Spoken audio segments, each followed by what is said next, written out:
Est-ce que vous m'entendez? Oui, Vanessa, tu m'entends? Oui, tout à fait. Ouais, d'accord. Bien, bonsoir à tous. Merci d'être venus si nombreux participer à cette discussion croisée autour des morts animales. Je suis très heureuse d'accueillir deux auteurs de grand talent qui ont, par bonheur, fait paraître à une année d'intervalle deux ouvrages que la thématique apparentait fortement, nous donnant ainsi l'occasion et le prétexte à les faire dialoguer ce soir. Sergio Della Bernardina est anthropologue, professeur à l'université de Brest occidentale et auteur de La langue des bois, paru en 2020 aux publications scientifiques du Muséum, dans la nouvelle collection en sciences humaines, Natures en société, que nous avons la joie, mes collègues Marie-Pierre Ruas, Mélanie Roustan et moi-même, de diriger. Charles Stepanov est anthropologue, directeur d'études à l'École des hautes études en sciences sociales et auteur de L'animal et la mort, paru en 2021 aux éditions de la Découverte. Tous deux abordent dans leur texte une question qui est sans doute l'une des plus structurantes de la réflexion anthropologique. La chasse déploie en effet un spectre étendu de concepts et d'images auxquels la discipline est largement à l'épuiser et dont ces deux textes renouvellent de façon originale la lecture en chevillant à la question de la chasse son corollaire, la mort animale. Et l'une des qualités, elles sont nombreuses, de ces deux ouvrages est de continuellement déjouer la lecture simpliste ou univoque des affects qui se trament dans cette mise à mort de l'animal. Cruauté, agressivité, volonté de puissance sont en effet toujours démentis par des sentiments empathiques, de culpabilité, voire de remords à l'égard de l'animal. Et c'est tout l'art de ces deux œuvres de réussir à faire affleurer les contradictions sur lesquelles la mort de l'animal repose et l'étendue des stratégies collectives et individuelles qu'il convient de mettre en œuvre pour les surmonter. Dans le livre de Sergio Della Bernardina, la mort de l'animal est justement analysée du point de vue des tentatives de dissimulation, de contournement ou de dérision auxquelles elle donne lieu. Ce n'est donc pas dans l'analyse des discours des chasseurs, tels qu'ils peuvent être recueillis dans les entretiens ethnographiques, que l'auteur va puiser ses matériaux. Il l'a fait dans de nombreux ouvrages et articles précédemment, mais dans une méthodologie qu'on pourrait qualifier de biais, qui l'incite à comprendre à partir des rites, des trophées de chasse, de leur scénarisation et leur esthétisation dans l'art contemporain, comment la mort de l'animal est manipulée pour être rendue tolérable, légitime, voire nécessaire. Et pour incarner ce qu'il appelle cette comédie de l'innocence, l'auteur déploie par touches successives l'ensemble des stratégies, des plus terrifiantes aux plus cocasses, qui participent à euphémiser une violence simultanément réprouvée et irrépressible. Et le point de vue de l'auteur est très clair, ces stratégies constituent un invariant anthropologique qui aurait à voir en dernière analyse avec les ressorts profonds du psychisme humain. Dans le livre de Charles, la chasse constitue également un point d'observation privilégié pour analyser la place qu'occupe la violence dans nos sociétés occidentales et la façon dont elle s'exerce sur le vivant. Charles Stepanov est spécialiste des sociétés sibériennes et ce passif, qui structure de façon explicite l'ensemble de l'analyse qu'il dresse de la chasse en Europe, lui permet de faire apparaître les similitudes en même temps que les divergences qui caractérisent dans l'une et l'autre de ces sociétés cette économie de la violence et dont la principale est sans doute le fait que nous puissions consommer un animal et le faire abondamment en Occident sans n'avoir jamais eu à le mettre à mort. En partant d'une enquête de terrain menée dans la Beauce et le Perche, l'auteur est amené à définir les soubassements politiques et les configurations sociologiques, la segmentation morale, qui participent en Europe à l'intégration de la mort animale. Vous aurez donc compris, leurs démarches ne sont pas les mêmes.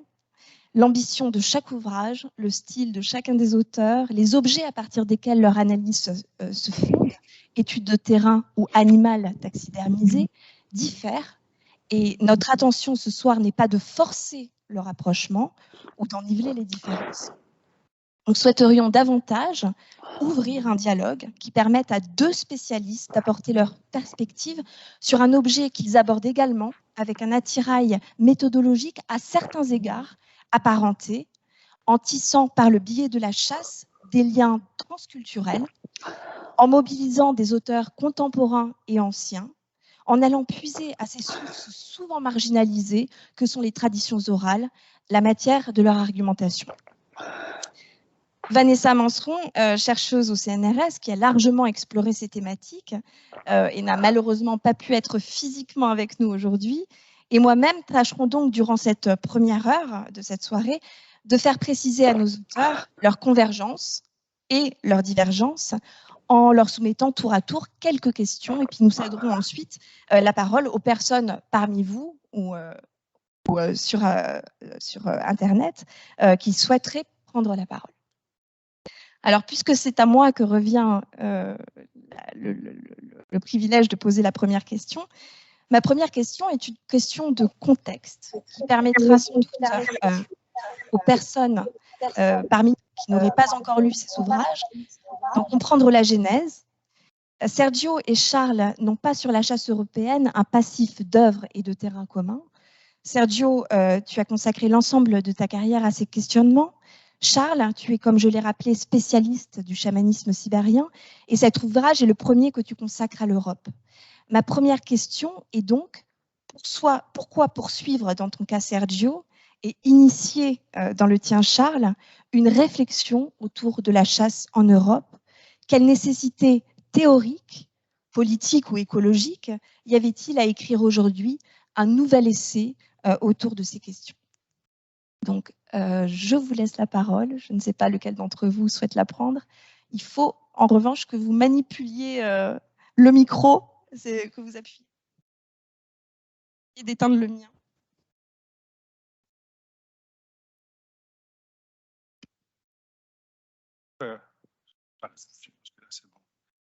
Et donc, si j'ai bien compris, tu me demandes pourquoi je continue avec ce sujet, alors que finalement, ça fait un très long moment que je m'occupe. Et je pense que, alors, d'un côté, je pense qu'effectivement, c'est l'actualité qui nous oblige à parler de la chasse, parce que, mine de rien, c'est devenu quelque chose qui est devenu important. C'est très à la mode aujourd'hui de parler de la chasse après. Et alors, en négatif, très souvent, hein, mais non seulement parce que c'est revenu à la mode ce qui concerne dans l'art contemporain. Ah oui, bon, on va l'approcher. Dans l'art contemporain, il y a une quantité énorme d'artistes qui passent leur temps à manipuler des cadavres d'animaux pour faire leurs œuvres et avec toute une série de finalités intéressantes dans leur pluralité. Et après, il y a cette passion pour le cabinet de curiosité. C'est devenu une très grande mode aussi. Hein. Et après, bon, la scène de prédation est quelque chose qui fascine évidemment les chasseurs, mais ça, on reviendra sur cette fascination-là. Qu'est-ce qu'elle recèle, qu'est-ce qu'elle cache, mais qui fascine aussi ceux qui détestent la chasse, parce que finalement, tant bien que mal, même la chasse à courre est un spectacle. Même un spectacle non seulement pour ceux qui la pratiquent, mais aussi pour ceux qui la regardent. Si j'étais un martien, de loin, je vais dire, mais tiens, il y a plein de gens qui sont en train de s'exciter autour de cette scène violente. Les uns tuent, les autres se limitent à regarder.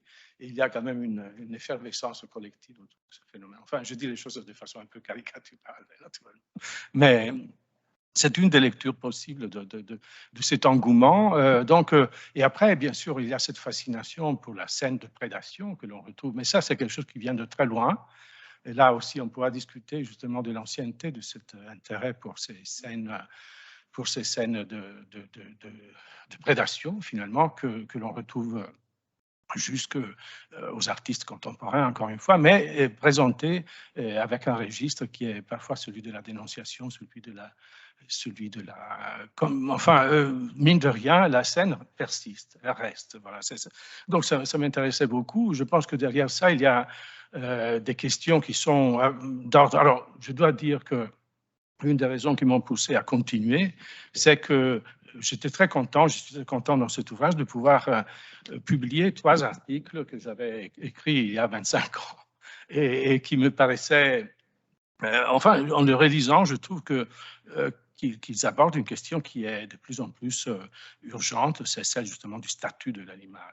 C'est un article qui s'appelait « L'animal, une personne pas tout à fait comme les autres ». Et donc, après, on a passé son temps à revenir sur cette question du statut. Enfin, je ne suis pas le premier, évidemment, à poser cette problématique, mais je voulais, donc voilà, ce que je fais, c'est de m'intéresser à ce phénomène dont peut-être je pourrais parler par la suite, qui est celui qu'on appelle justement la comédie de l'innocence. C'est une formule assez critiquée, comédie de l'innocence.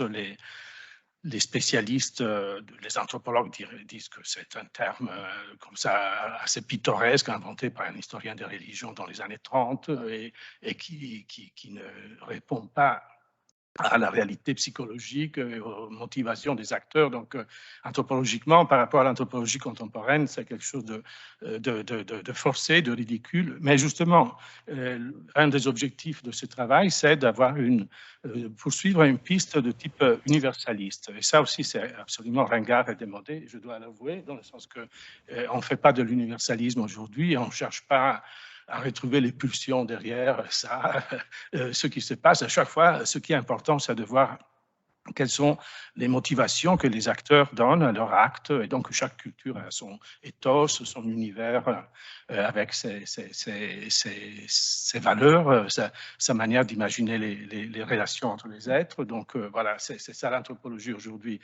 Quelqu'un qui se met à chercher des constantes de caractère émotionnel et pulsionnel derrière ça passe pour un arriéré. Et donc, je revendique justement cette position, mais voilà, tout en ayant quand même dans le passé travaillé aussi pour étudier les différences. Voilà, donc c'est un peu ça. Alors, encore une petite chose après, j'arrête. Le bouquin s'appelle La langue de bois, justement, parce que il y a vraiment là-dedans un enjeu politique, à mon sens. Et donc, le thème de la comédie de l'innocence, que je vais peut-être décrire très rapidement, la comédie de l'innocence est un ensemble de rituels que l'on a retrouvés chez les chasseurs, par exemple chez les Sibériens, mais il y a plein d'exemples qui concernent des sociétés très différentes. Ce n'est pas lié. On arrive jusqu'à la Grèce ancienne avec les bouffonies, par exemple, et on peut continuer. En Afrique, il y a d'autres exemples. Enfin, selon Testard, d'ailleurs, le seul endroit où on n'a pas besoin de demander pardon aux animaux, chez qui? Chez les sociétés totémistes, naturellement, parce qu'eux, ils ont une vision des liens avec les animaux éponymes, enfin, qui n'est pas la même que les autres sociétés. Enfin, ce sont des généralisations très arbitraires, je le sais, mais voilà, j'aime bien jouer sur ça. La comédie de l'innocence est le fait que lorsque le chasseur d'ours sibérien, selon des textes qu'on peut remettre en cause, voilà, et qui ont été proposés par Fraser, qui est toujours très critiqué pour plusieurs raisons. Ben, voilà, selon ces témoignages, il y a deux moments dans le comportement de ce chasseur. Il y a un moment qui est celui où ils déchaînent leur agressivité, ils crachent sur l'animal, ils insultent aussi, et après, il y a cette transformation. Il y a une évolution dans les attitudes, et petit à petit, l'animal est idolâtré. Et c'est d'ailleurs ce qui a charmé énormément Freud.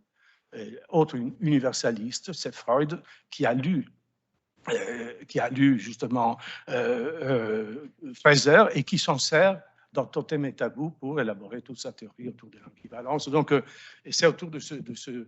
Alors, je me suis dit, qu'est-ce qui reste de la comédie de l'innocence dans la contemporanité? Simplement, ça, la structure.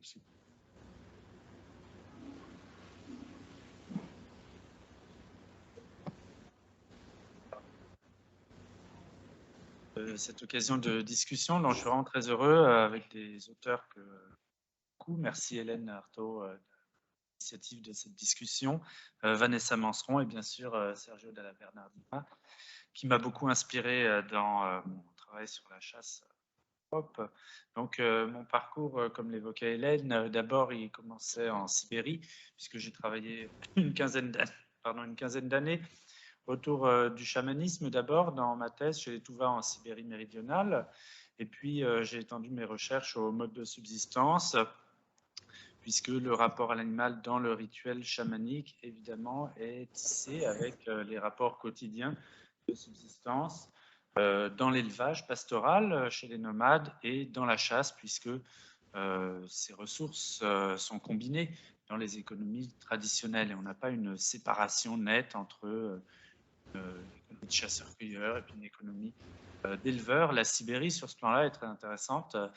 Ces grandes questions de mode de production, puisqu'on est dans des continuums et dans des sociétés qui peuvent facilement passer d'une économie dominée par l'élevage pastoral à des circonstances de crise, des aussi, ou d'effondrement de l'État, du régime soviétique. Eh bien, beaucoup de ces groupes sont repassés, pas pour la première fois, à une économie fondée sur l'exploitation des ressources sauvages, la chasse et la cueillette.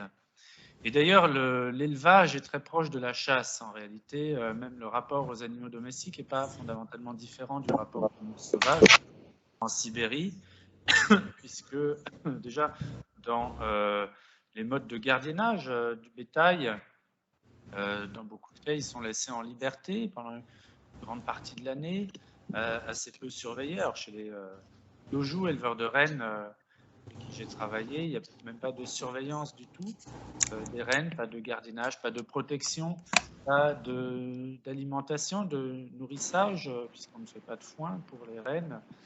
Donc c'était assez surprenant dans mes enquêtes de terrain d'arriver dans une société qu'on aurait classifiée sur le plan anthropologique comme des pasteurs, donc des gens qui sont dans la domination protectrice par rapport à l'animal et qui, en tant qu'éleveurs, sont censés les nourrir, les gardienner, les protéger contre les prédateurs et maîtriser leur reproduction. En fait, aucun de ces critères ne s'appliquait. Donc, ça m'a amené à réfléchir avec Jean-Denis Vinicius, qu'est-ce que c'est que la domestication? Qu'est-ce que c'est que nos rapports aux animaux domestiques? En quoi sont-ils différents ou pas des rapports aux animaux sauvages? Voilà, et tous ces questionnements, j'ai dû les interrompre un moment pour raison de santé, donc je ne pouvais plus aller en Sibérie. Et j'étais amené à finalement déplacer ce questionnement, cet appareillage problématique, ces outils d'analyse sur des terrains plus proches. C'était un peu l'enjeu d'aller mener des enquêtes de terrain vraiment sur des terrains proches, à 120 km de Paris, avec un regard sibérien, avec un questionnement plutôt appliqué à des peuples, des sociétés autochtones traditionnelles de Sibérie ou d'Amérique du Nord. Il y a beaucoup de proximité. Et voilà, donc les questions comme, à votre avis, est-ce que les animaux ont des émotions? Qu'est-ce que ça signifie, ce geste rituel? Est-ce que vous rêvez des animaux? Quels sont vos usages de la forêt? Comment se fait le partage du gibier? Quelles sont les règles? Puisque j'avais étudié ça en Sibérie. Et j'étais face à beaucoup de continuités et de différences, évidemment. Revenir, mais des continuités frappantes sur le fait que la viande de gibier ne se vend pas. Alors, au début, je demandais aux gens, est-ce que je pourrais vous acheter un peu de sanglier? Non, possible, ça ne se vend pas. Tiens, et pourquoi? Alors, parce qu'en Sibérie aussi, ça ne se vend pas. Il y a une obligation de partage. Derrière ça, il y a l'idée que les esprits en Sibérie ont donné en partage la viande des animaux et que par conséquent, on a l'obligation, nous aussi les humains, de partager. Sur les rêves aussi, les gens me racontaient beaucoup de rêves en France, donc dans le Perche et en Beauce, ça faisait écho à la Sibérie. Il y a aussi des différences énormes dans l'organisation institutionnelle, dans le fait que le gibier, tout ça est réglementé par des chasses, donc il y a une présence de l'État extrêmement forte en France. Donc, je me suis demandé aussi historiquement comment ça se fait, quand ça s'est mis en place, ce contrôle, cette organisation financière. Il s'agit de payer des bracelets pour avoir le droit de chasser, le phénomène de nourrissage des sangliers, le phénomène de la production en élevage du gibier, des lapins ou des perdrix, des faisans. Voilà, autant de contrastes avec ce qui se passe en Sibérie. Et puis aussi, autre point que je voulais développer, qui m'a amené à enquêter en France, c'était une envie d'enquêter sur ce qu'on appelle la 6e extinction des espèces vivantes, cette érosion de la biodiversité, dont heureusement le muséum nous informe régulièrement, qui est relayée par les médias. Et je me disais que nous, en chercheurs en sciences sociales, on a un rôle à jouer pour documenter ce phénomène et la façon dont il impacte les sociétés humaines. Beaucoup de gens le font sur des terrains, mais c'est aussi tout à fait prégnant en France. Il s'agissait de demander, est-ce que vous observez des choses? Est-ce que vous voyez quelles espèces? J'étais un peu systématique, les batraciens, oui, les changements, les insectes, pas. Voilà. Et quelquefois, il y avait des observations très précises et très souvent, en fait, ce qu'on appelle une éco-nostalgie, c'est-à-dire des discours nostalgiques par rapport à des paysages qu'on a vus disparaître, une diversité écologique, de haies, de mâts, etc., dont les gens se souviennent, qui est associée au regret de l'enfance, certains modes de vie, certaines formes de vie communautaire aussi, et des espèces qu'on pouvait me citer, chardonneret, aux hirondelles, qu'on ne voyait plus. Et donc un sentiment de dépeuplement, de dérédiction presque quelquefois, qui fait que ce phénomène biologique n'est pas seulement biologique, c'est aussi une érosion d'un ensemble, d'un tissu de relations entre les habitants humains et leurs cohabitants dans la société rurale. Merci. Je crois que mon micro, malheureusement, n'est pas branché. Je vais donner la parole à Vanessa pour sa première question et peut-être un petit commentaire introductif aussi des deux ouvrages. Merci Hélène. Désolée de ne pas être parmi vous. Je le suis à ma manière, à distance. Mais je voulais demander aux autres personnes qui sont en ligne de peut-être couper leur micro parce qu'on a des bruits un petit peu dérangeants qui interviennent de temps en temps. Alors tout d'abord, je voudrais dire tout l'intérêt que je trouve à la parution de ces deux ouvrages qui étonnamment ont beaucoup de choses qui me sont apparues sous une forme de dialogue sans que les deux auteurs n'aient eu connaissance au préalable de l'écriture, puisque les deux ouvrages sont parus de manière très proche. Et les deux montrent la grande importance qu'il y a à mener aujourd'hui une réflexion anthropologique en contexte européen, un regard sur le proche dont on a aujourd'hui le plus grand besoin sur fond de crise environnementale pour réfléchir à la fois à notre rapport au vivant, mais aussi, je dirais, comme le disait Charles, pour politiser les modes d'attention ethnographique au monde. Et poser donc cette question de la mise à mort des animaux de manière sérieuse permet de prendre à rebours un certain nombre de discours ambiants qui opposent dos à dos d'un côté les prédateurs coupables d'insensibilité irresponsable et d'un autre côté les amoureux de la nature et des animaux. Et cette polarité qui distribue en fait les bons et les mauvais points le long d'une ligne de partage moral qui est propre à l'histoire occidentale a besoin d'être détricotée. Et quiconque fait du terrain en milieu rural en Europe, que ce soit dans les élevages ou même industriels, auprès des chasseurs ou encore même dans les abattoirs, a fait l'expérience de cette complexité. Esse. Et les pratiques... Entra e volta? Como é que faz isso? Sair? Oui. Aí, Et les pratiques... Fermez les micros.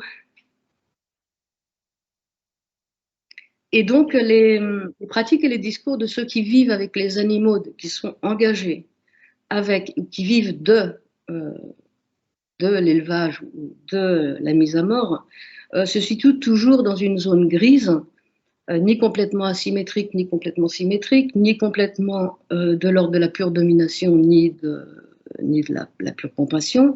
Il y a toujours un jeu très trouble, avec des contradictions diversement négociées et des porosités.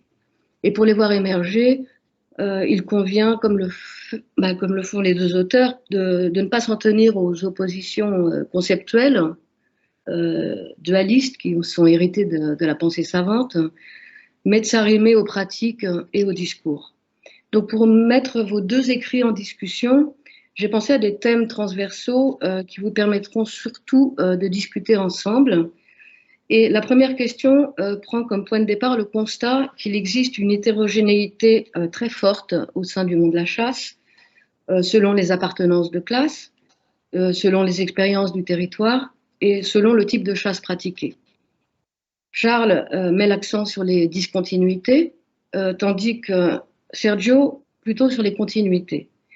Charles s'emploie à construire des catégories qui, pour le dire vite, permettent d'opposer ce qu'il appelle la chasse paysanne versus chasse bourgeoise et citadine, ou entre la chasse terrestre et la chasse hors sol, type baltrap ou gestionnaire. Et Sergio, quant à lui, en fait état également dans son ouvrage, mais il voit plutôt des jeux de distinction mobilisés par les chasseurs eux-mêmes. Et ce qui l'intéresse, c'est de trouver des schèmes communs qui se reconfigurent. Dès lors, j'avais envie de vous poser la question et de vous entendre sur la sociologie des chasseurs. Et si l'on prend par exemple la catégorie de chasseurs paysans ou petits chasseurs, fins connaisseurs de leur territoire, pratiquant une chasse vivrière, sur laquelle d'ailleurs ce terme, on pourrait peut-être y revenir, une catégorie mise en avant par Charles et que l'on trouve également en Italie. Je vous pose la question, s'agit-il d'un archétype? S'agit-il d'une catégorie sociologique? Et dans ce cas, quelle est sa représentativité? Les paysans sont aujourd'hui composent à peu près 10% des chasseurs. Et est-ce que tous les agriculteurs qui chassent ont ce rapport au territoire?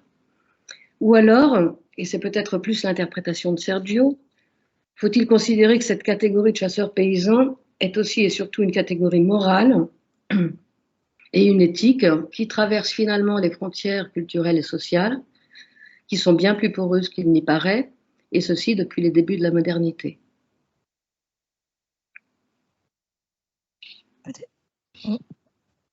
Tu peux répondre, Charles?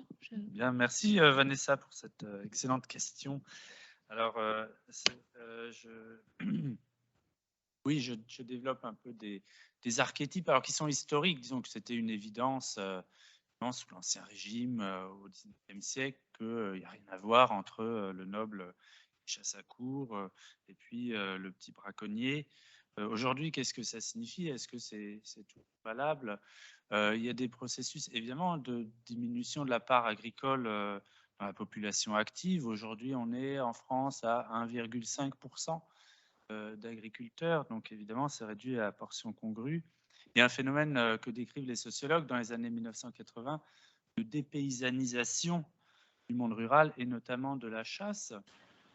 Effectivement, on voit dans la société rurale de chasse quelques agriculteurs et puis tout un monde qui gravite autour, qui sont des artisans, des ouvriers, des forestiers, des bûcherons. Il y a toutes sortes de rapports au territoire rural qui sont paysans dans un sens effectivement plus culturel que socio-professionnel. Ça va être pour beaucoup un attachement des gens qui, par exemple, sont ouvriers dans le monde rural et qui ont grandi à la ferme. Et c'est dans ce contexte-là, dans la relation aux grands-parents ou aux parents qui étaient éleveurs, agriculteurs, qui chassaient sur leurs terres, c'est dans ce contexte-là qu'ils ont appris la chasse. Et c'est par fidélité à ce type de relation, à ces terres-là, à cette ferme, à ce réseau de familles, d'amis, qu'ils continuent de pratiquer cette chasse et qu'ils la revendiquent comme un héritage d'une culture paysanne. Alors, la représentativité statistiquement, oui, il y a la catégorie socio-professionnelle qui donne le plus de chasseurs dans ses rangs, c'est les agriculteurs. Un agriculteur sur 4, une catégorie en donne autant. Alors, évidemment, ils ne sont plus que 1,5% de la population française, donc il y a d'autres classes sociales. Il y a la question de savoir si c'est beaucoup débattu dans les médias et même chez les politiques. Est-ce que ce sont des ruraux ou pas, puisque la chasse s'emparer de cette notion de ruralité qui ne veut pas dire grand-chose, selon qu'on considère qu'on est en milieu urbain à partir de génération de 2000 habitants, donc on va être bon, c'est plutôt ce que disaient les sociologues Pinson-Charlot à propos de la chasse à courre. Finalement, c'est un phénomène lecture provinciale, rurale. Ça peut être des tables de petites villes de province. En tout cas, pour revenir à ces notions de chasse terrestre, chasse hors sol, ce que je voulais dire par là, c'est que ce qui me frappait entre différents groupes sociaux de chasseurs sur des territoires assez proches, c'est que pour certains, l'acte de prédation, avec la mise à mort de l'animal sauvage, n'a aucun sens en soi, doit être inséré dans un ensemble d'activités, de relations quotidiennes avec un territoire. On a une relation ternaire.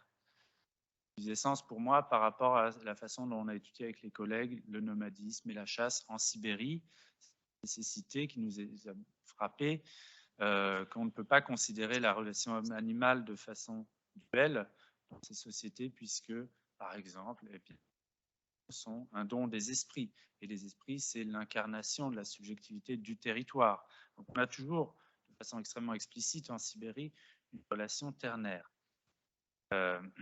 Eh bien, ça existe d'une certaine manière sur un autre mode, mais malgré tout de façon comparable avec le chasseur paysan ou petit propriétaire d'un petit bois qui va aller le dimanche tout seul se poster derrière son arbre, j'en ai vu encore récemment, sans mettre de gilet, rien du tout, et attendre qu'il y ait un pigeon qui passe. C'est un rapport à sa forêt. Il va regarder sa forêt, il va regarder les champignons en passant. J'en ai vu un récemment, ça a frappé. Bon, il n'y avait pas eu de pigeon, par contre, il avait tout son manteau absolument plein de champignons qu'il avait ramassés. C'est un ensemble d'activités de collecte, c'est pigeons tant mieux, qui sont liées à un rapport d'autochtonie, pour prendre un terme qui est à la fois présent en sociologie et en anthropologie. Alors, c'est tout à fait différent de chasse qui était voisine, quelques dizaines de mètres, hein, en fait, derrière un grand enclos, une chasse où les gens viennent pour la journée en payant 800 € de la journée. Et là, il y a des ministres, il y a des princes espagnols, etc., qui n'ont aucun rapport particulier, aucune connaissance de cette forêt, de cet arbre ou de cette famille de perdreaux. Et qui, eux, cultivent une relation de type dyadique, de face à face avec l'animal, qui me rappelait d'ailleurs des analyses de Sergio dans l'Utopie de la nature sur ce face à face dans le safari. Chasseur dans un lieu dans les Alpes, par exemple, où il n'habite pas lui-même. Il va faire appel à l'autochtone pour être guidé. Et de la même manière, dans le safari photographique, le rapport à la terre est délégué à un autochtone.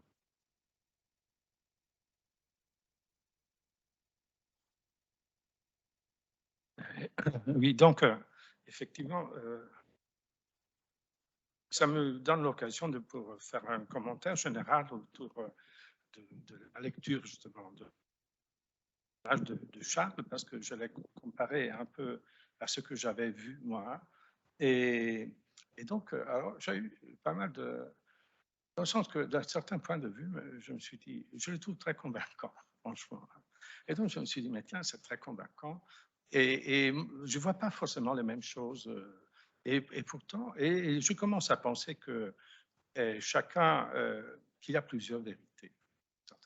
Il y a plusieurs angles d'attaque et qui, en fonction du modèle qu'on adopte, et je ne dirais pas des objectifs qu'on poursuit, mais du fil, de la piste qu'on est en train de suivre, on met en valeur, en avant certains aspects plutôt que d'autres. Et donc, voilà, lorsque c'est notamment l'aspect ethnographique, celui sur lequel j'ai eu des sentiments de grande convergence. Par exemple, il y a des passages, je ne sais pas, concernant le passage concernant cet éleveur de renards, après, où l'idée de ce pauvre blaireau, enfin pauvre chasseur, déterreur de blaireaux, traités comme des délinquants, alors qu'on comprend l'importance de cette pratique et les dommages réels qui sont produits par ces animaux, et aussi l'idée qu'il n'y a pas justement cette intention de détruire les nuisibles, c'est illogique d'un certain point de vue. Donc il y a toute une série de choses qui convergent, et en même temps, je me dis, c'est aussi probablement lié, parce que non seulement au type de narration que nous avons l'intention de réaliser, et donc le fil que nous suivons, mais aussi au fait que peut-être on a des ethnographies dans des régions différentes. Et donc, je pense que les endroits où je me suis... moi, j'ai travaillé notamment dans les Alpes vénitiennes du Trentin, piémontaises et françaises, dans les Alpes, disons. Tout simplement. Et après, la Corse, enfin la France du Sud, après j'ai vu la Bretagne, mais enfin bon, disons que mon ethnographie était notamment dans ces régions-là. Et peut-être je n'ai pas forcément vu exactement les mêmes choses pour ce qui concerne justement le rapport au sauvage tout particulièrement. Mais voilà, ce que j'ai vu, c'est qu'en tout cas, il y a ce problème, il y a des éthiques différentes et les frontières, à mon sens, sont très prononcées, sont celles qui séparent peut-être le nord de l'Europe de la Méditerranée. Là, je pense qu'il y a des différences importantes parce que nous avons une société qui est quand même plus sylvophile dans le nord et qui est plus proche de ce que nous avons été au Moyen-Âge, probablement, c'est-à-dire des grands exploitants aussi des ressources forestières, alors que la Méditerranée a peut-être insisté davantage sur l'agriculture et elle a été plutôt sylvophobe. Et cette sylvophobie joue un rôle quand même dans la perception du gibier. Donc, du gibier et de la nature sauvage en général. Donc, je pense que on peut tenter des généralisations comme nous avons tendance à le faire, mais c'est vrai que c'est très localisé. Et je pense par exemple aussi à l'histoire des savoirs vernaculaires, justement en matière d'essence sauvage. Et j'ai toujours remarqué, et là c'est vraiment une question régionale, lorsque j'étais en Provence, il y avait, mais c'était grâce peut-être à un grand spécialiste de la région, l'ethnobotaniste Lieu-Tagui, là il semblerait que tous les gens je ne sais pas, Salon de Provence, juste, je ne sais pas où, enfin Cisteron, comme ça, connaissaient parfaitement l'utilisation des espèces sauvages. Il y avait une quantité de savoir vernaculaire très prononcée. En Bretagne, terre druidique par définition, ces savoirs, on a du mal à trouver quelque chose qui ne soit pas issu de gens très cultivés. Et donc, comme si le chiffre qui déterminait l'approche à la nature était plutôt une attitude, c'est pas la Gaule chevelue, là, c'est vraiment l'agriculture. Ce sont des agriculteurs qui mettent en avant les domestiques par rapport aux sauvages. Enfin, mais donc, c'est dans ce sens-là que j'ai le sentiment qu'il y a. Et après, dans l'étorche de la mise à mort, effectivement, j'ai eu l'occasion de remarquer des grandes fractures qui étaient aussi liées peut-être à une logique nordique et méditerranéenne. Par exemple, dans la chasse aux chamois, dans les Alpes piémontaises, à l'époque où on est passé des techniques des chevrotines, disons que de la battue, donc à la chasse à la manière de sélection avec le fusil à canon rayé.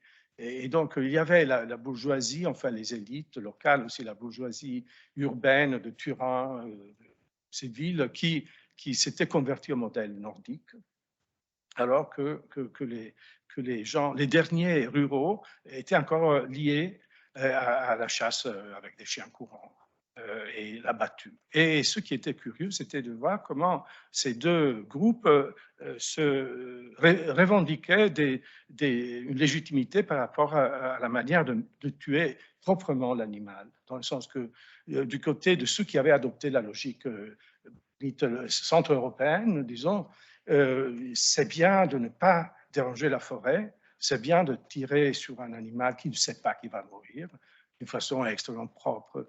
Et alors que les gens étaient liés à cette manière que j'oserais comparer entre guillemets un peu à la corrida, avaient le sentiment qu'il fallait que la bête soit prévenue. Et donc il y avait cette idée d'un collectif qui pénètre dans la forêt justement pour mettre de l'ordre, comme faisaient les Romains dans le passé, mettre de l'ordre, faire sortir tout ce qui est de l'ordre de cette ambiguïté des instances qui peuplent la forêt.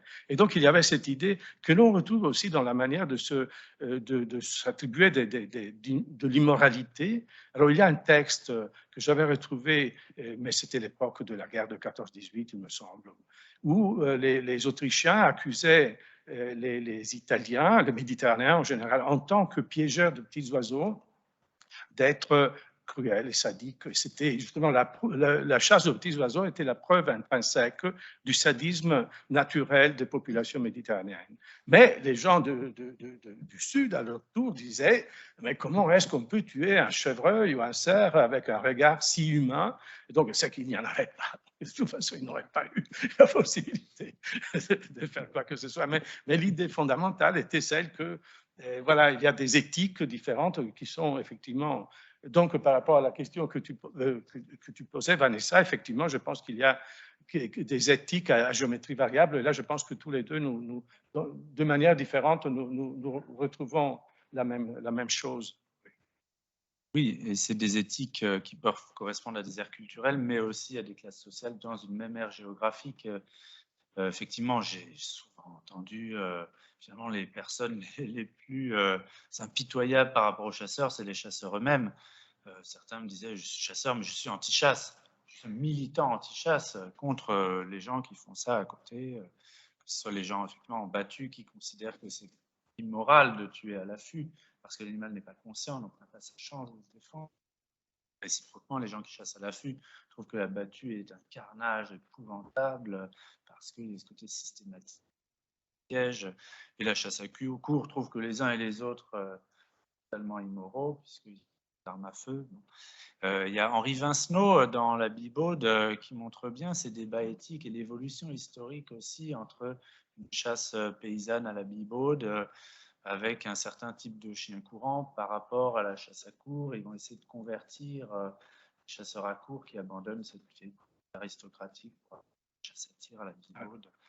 C'est des choses qui sont négociées avec d'un côté des condamnations truantes et quand même évidemment des emprunts et des influences réciproques. Je vois que l'heure s'écoule assez rapidement. On va peut-être. J'avais une question justement sur le sauvage domestique, mais je préférerais, puisque peut-être qu'on va poser simplement, Vanessa et moi, une question pour laisser après la parole au public. Donc je vais plutôt justement m'engager dans la discussion que vous venez d'engager. L'histoire de la violence constitue donc le soubassement commun à vos deux textes. Elle est euphémisée ou distribuée. Et vos deux livres explorent la façon dont l'invisibilisation de la violence opère dans nos sociétés modernes. Ils invitent également à interroger sur l'hétérogénéité des sujets sur lesquels elle s'exerce, animal comme végétal. Vos textes montrent bien que la violence ne s'exerce pas sur l'animal de façon identique, qu'elle admet des variations notables en fonction des espèces, et fait apparaître entre celles qui seraient bonnes à tuer et d'autres qui ne le seraient moins, des dénivelés importants. Il est finalement assez rarement question d'animal dans vos textes, mais toujours d'animaux pourvus de qualités différenciées qui participent à compromettre ou au contraire légitimer l'exercice de la violence, à le rendre plus difficile si l'animal traqué est jugé sensible, ou plus nécessaire s'il est jugé agressif et hargneux, voire nuisible. Et on pourrait à ce titre se demander si cette catégorie d'animal, dont on parle sans qu'elle ait par ailleurs dans d'autres sociétés son équivalent, a encore une pertinence pour penser la chasse en Europe. On pourrait également se demander sur quoi reposent de tels dénivelés affectifs entre espèces. Et ce sont des questions auxquelles vous pourrez répondre naturellement, mais je souhaiterais davantage insister sur le végétal, que vous évoquez tous deux et qui semble également faire l'objet d'un traitement de violence différencié et à certains égards comparable à celui que vous décrivez pour l'animal, en appliquant des stratégies de dissimulation ou d'émiettement de la violence. Alors, bien sûr, vous pouvez répondre aux questions préalables sur l'animal, sur ses dénivelés affectifs. Ce serait très intéressant de vous entendre sur ce point. Mais aussi concernant le végétal, quelle place occupe le végétal dans cette économie de la violence? Et serait-il juste de dire que l'ambivalence affective qui cible les animaux existe à l'identique à l'égard des végétaux? Je passe la parole peut-être à Sergio pour...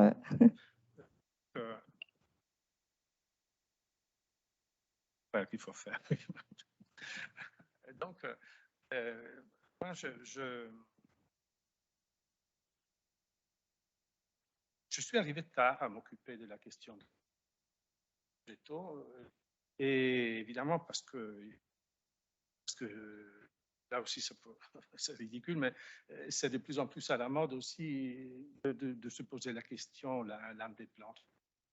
Ces ouvrages sont vraiment des best-sellers, tout le monde. Il y a plein d'Italiens qui sont devenus de grands spécialistes de la manière. Et donc, c'est intéressant parce que ça pose justement la question que nous nous posons tous les deux de manière plus indirecte, c'est-à-dire c'est la question qui a été lancée par Descola, quoi, finalement, autour de qu'est-ce qui reste d'une pensée animiste dans la société européenne contemporaine. C'est-à-dire, après, il y a des gens qui diront oui, non, mais lui, il dit que nous sommes des naturalistes, ce qui est évidemment faux, parce que c'est évident qu'on sait très bien que ces modèles impliquent l'idée qu'il y a toute une série d'osmoses, de mélanges possibles, et que les classes hégémoniques, les classes dominantes, enfin, les représentations officielles du rapport à l'animal sont bien différentes des représentations vernaculaires. Et je pense que là, il y a les grandes convergences dans le sens qu'on retrouve vraiment beaucoup dans le folklore cette idée que les animaux sont bien plus que de simples animaux, mais les plantes aussi.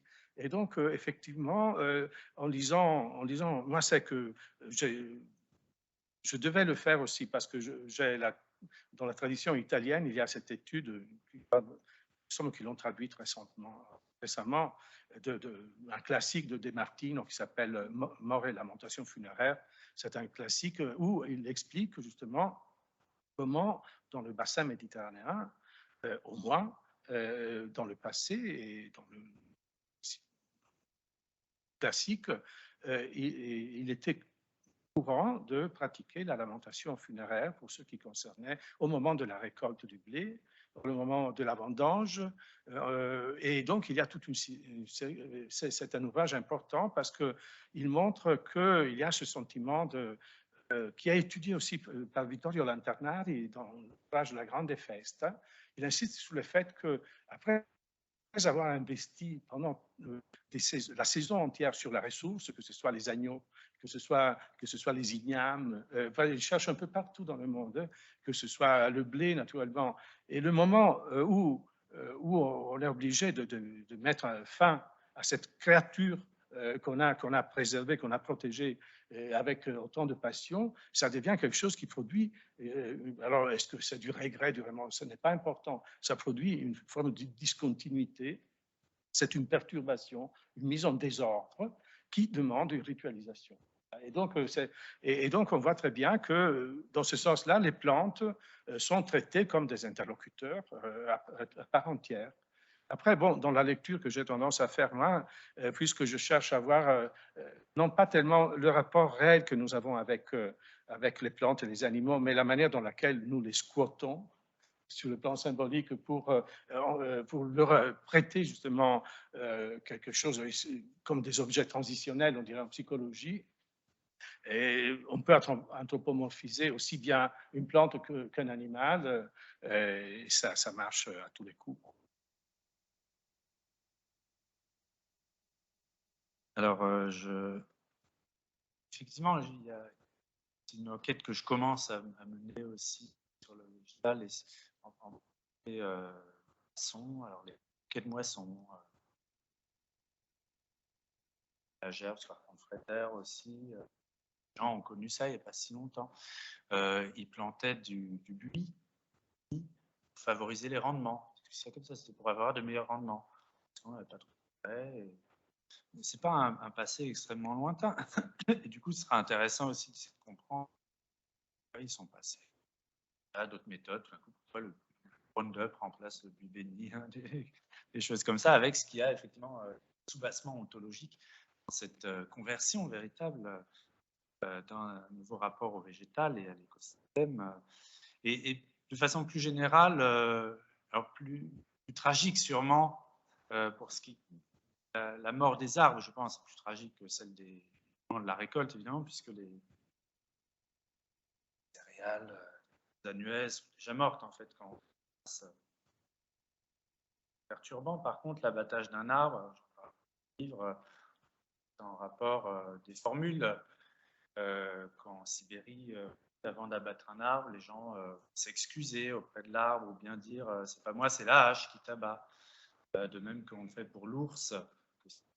Il y a des tas de formules, des formules de disculpation, mais qui sont très sérieuses. C'est pas moi qui t'ai tué, l'ours, c'est les Russes. Et les gens, du coup, vont parler russe. Tous croient que c'est des Russes, effectivement, qui l'ont tué. Et aujourd'hui, effectivement, ce genre de problèmes moraux face à l'abattage des arbres, et ça redevient d'actualité, et on le voit dans le cas du sapin de Noël. Je devais aller à Strasbourg, ça a été annulé finalement, mais la mairie de Strasbourg m'a proposé de faire une conférence sur le sapin de Noël, d'un point de vue anthropologique et éthique, puisque c'est une tradition, évidemment, à Strasbourg, c'est de là que ça vient, mais en même temps, c'est une mairie écologiste. Donc, ça pose problème à de plus en plus de personnes et de mouvements de mettre au milieu de la ville un arbre mort. Et bien, je me suis dit, c'est la même chose que la chasse, en fait. C'est l'exhibition de la mort des êtres vivants, c'est ça qui devient choquant. Quand, à Rambouillet, par exemple, dans les années 1950, quand l'équipage de Bonnel avait pris un cerf, il le transportait à travers la grande rue. C'était dans les salles. Maintenant, il faut absolument le cacher.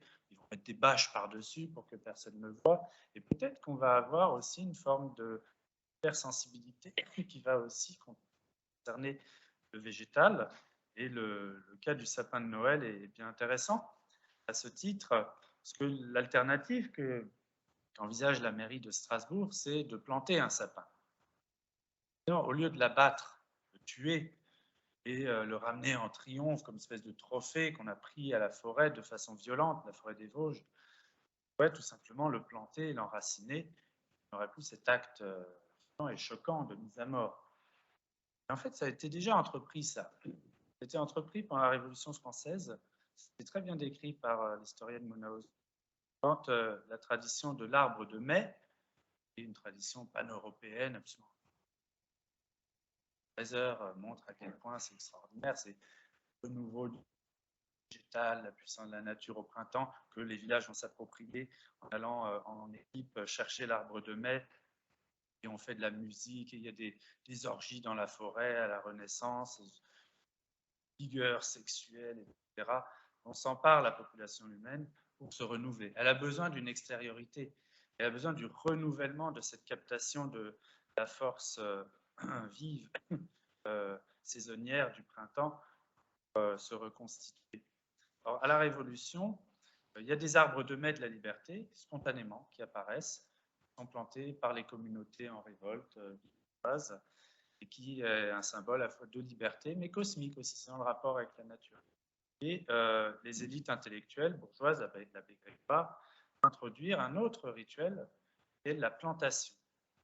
C'est un rituel, en fait, révolutionnaire, mais anti-anarchiste. C'est-à-dire que la crainte de l'abbé Grégoire, c'était ces meutes violentes, ces débordements de violence complètement anarchiques autour de l'arbre de mai, sa plantation. Et le symbole de l'arbre de la liberté, c'est l'enracinement. Le discours derrière cet arbre. On va enraciner un événement unique terminé. On va se rappeler dans les mémoires. Très différent de l'arbre de mai et du sapin de Noël. C'est jamais fini. On doit régulièrement, chaque année, repartir dans la forêt pour aller rechercher une force vitale sous forme de l'arbre de mai ou du sapin de Noël. Et donc, derrière ça, c'est des visions différentes de ce qu'est l'humanité. Que quand il s'agit d'aller rechercher par un meurtre, un arbre ou les animaux, c'est la même chose. Il s'agit de recharger l'humanité dans une force qui vient d'une extériorité. Une définition de l'humanité qui a besoin d'extériorité, qui n'est pas auto-constituée. J'imagine que Sergio, tu pourrais éventuellement rebondir sur le sapin de Noël auquel tu consacres. Mais oui. Ça ne vaut pas. Peut-être que oui, comme tu le souhaites. Sinon, je passe la parole à Vanessa pour la dernière question, comme tu le souhaites. Juste très, très rapidement. Effectivement, je me suis posé la question de l'arbre de Noël parce qu'il y a eu un épisode à Rome avec un arbre, sapin de Noël qui s'appelait Spelacchio, auquel il y a eu pendant 2 ans, parce qu'il est mort, il était mort, mais après, on l'a remplacé par un autre, tellement il a été indispensable de l'anthropomorphiser, encore une fois, de le diviniser. Mais la lecture que je proposais allait dans un sens un peu différent. C'est le dernier chapitre de l'ouvrage, dans le sens que moi, effectivement, tous ces éléments me paraissent importants. Je pense par exemple à la coutume, effectivement, de mettre une branche d'Italie, c'est assez fréquent à la fin d'un bâtiment, on met une branche qui est justement aussi, alors comment il faut l'interpréter? Voilà, moi, ma tendance, c'est à l'interpréter aussi comme le fait qu'il y a tout simplement un mort, quelqu'un qui est mort. Et donc, et aussi quelqu'un qui fonctionne un peu comme un fusible. Et aussi l'idée que je vois de toute façon la manière dans laquelle, sur le plan médiatique, on s'est emparé de cet arbre. Et voilà, je vois que d'un côté, il y a toute une affection très forte de la piété, de la compassion, et de l'autre côté, il devient immédiatement et très facilement une sorte de émissaire, quelque part, et donc un catalyseur de violence. Donc voilà, anthropomorphiser permet aussi de projeter, de se débarrasser. Mais voilà, c'est parce que moi, je suis intéressé à ces dimensions pulsionnelles que j'arrive, que j'ai tendance à voir aussi ces aspects-là, mais c'est quelque chose qui dépasse justement les intentions des acteurs.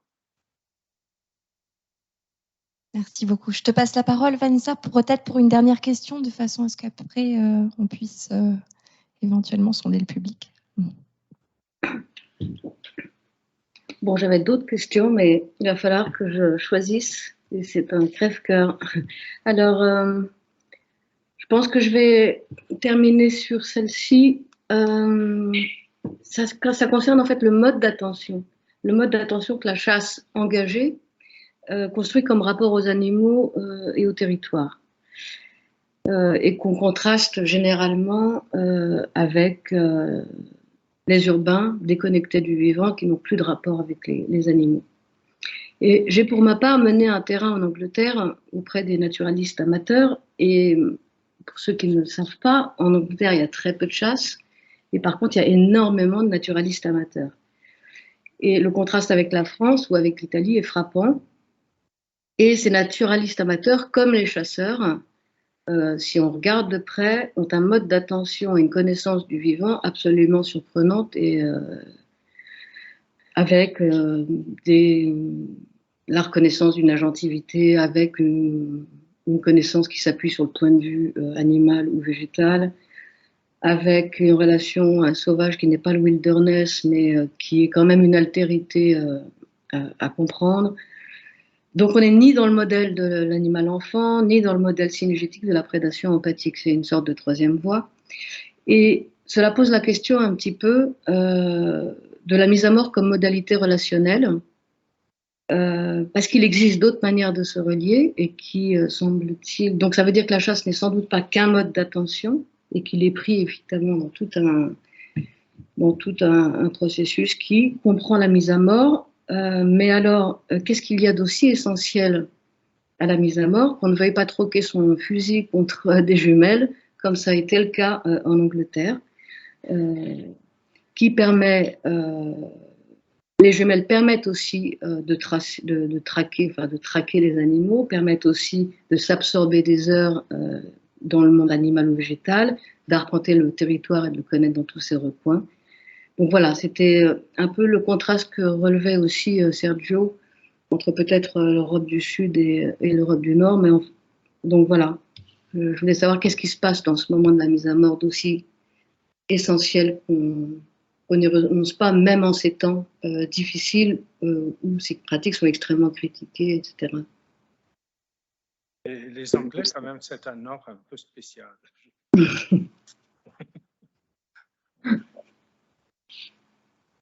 Non,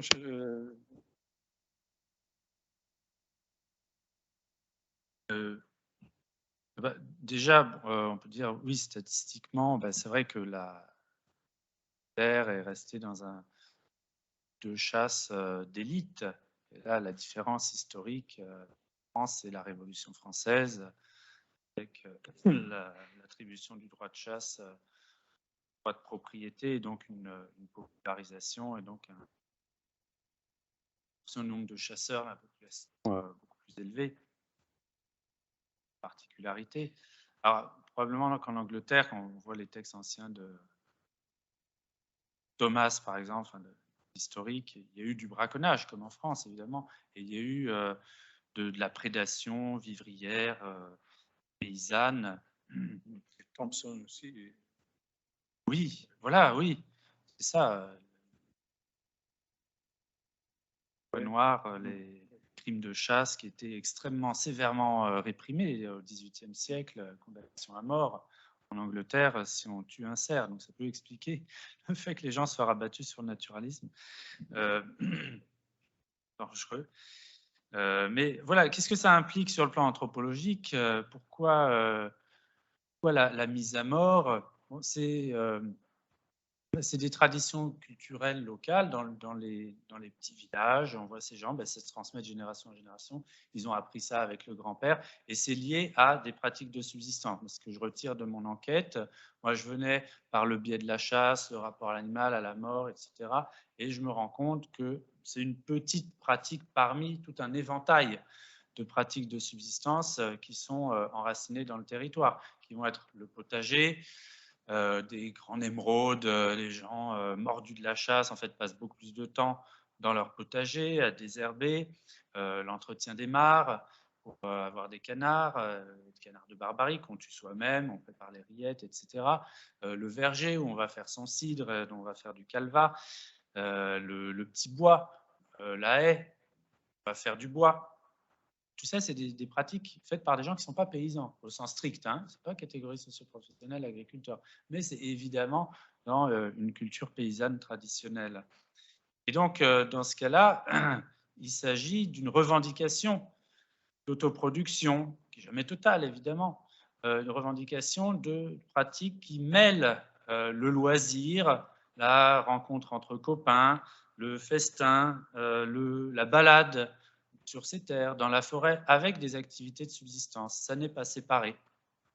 D'un point de vue écologique, le méga prédateur sur Terre actuellement, évidemment, c'est l'humain.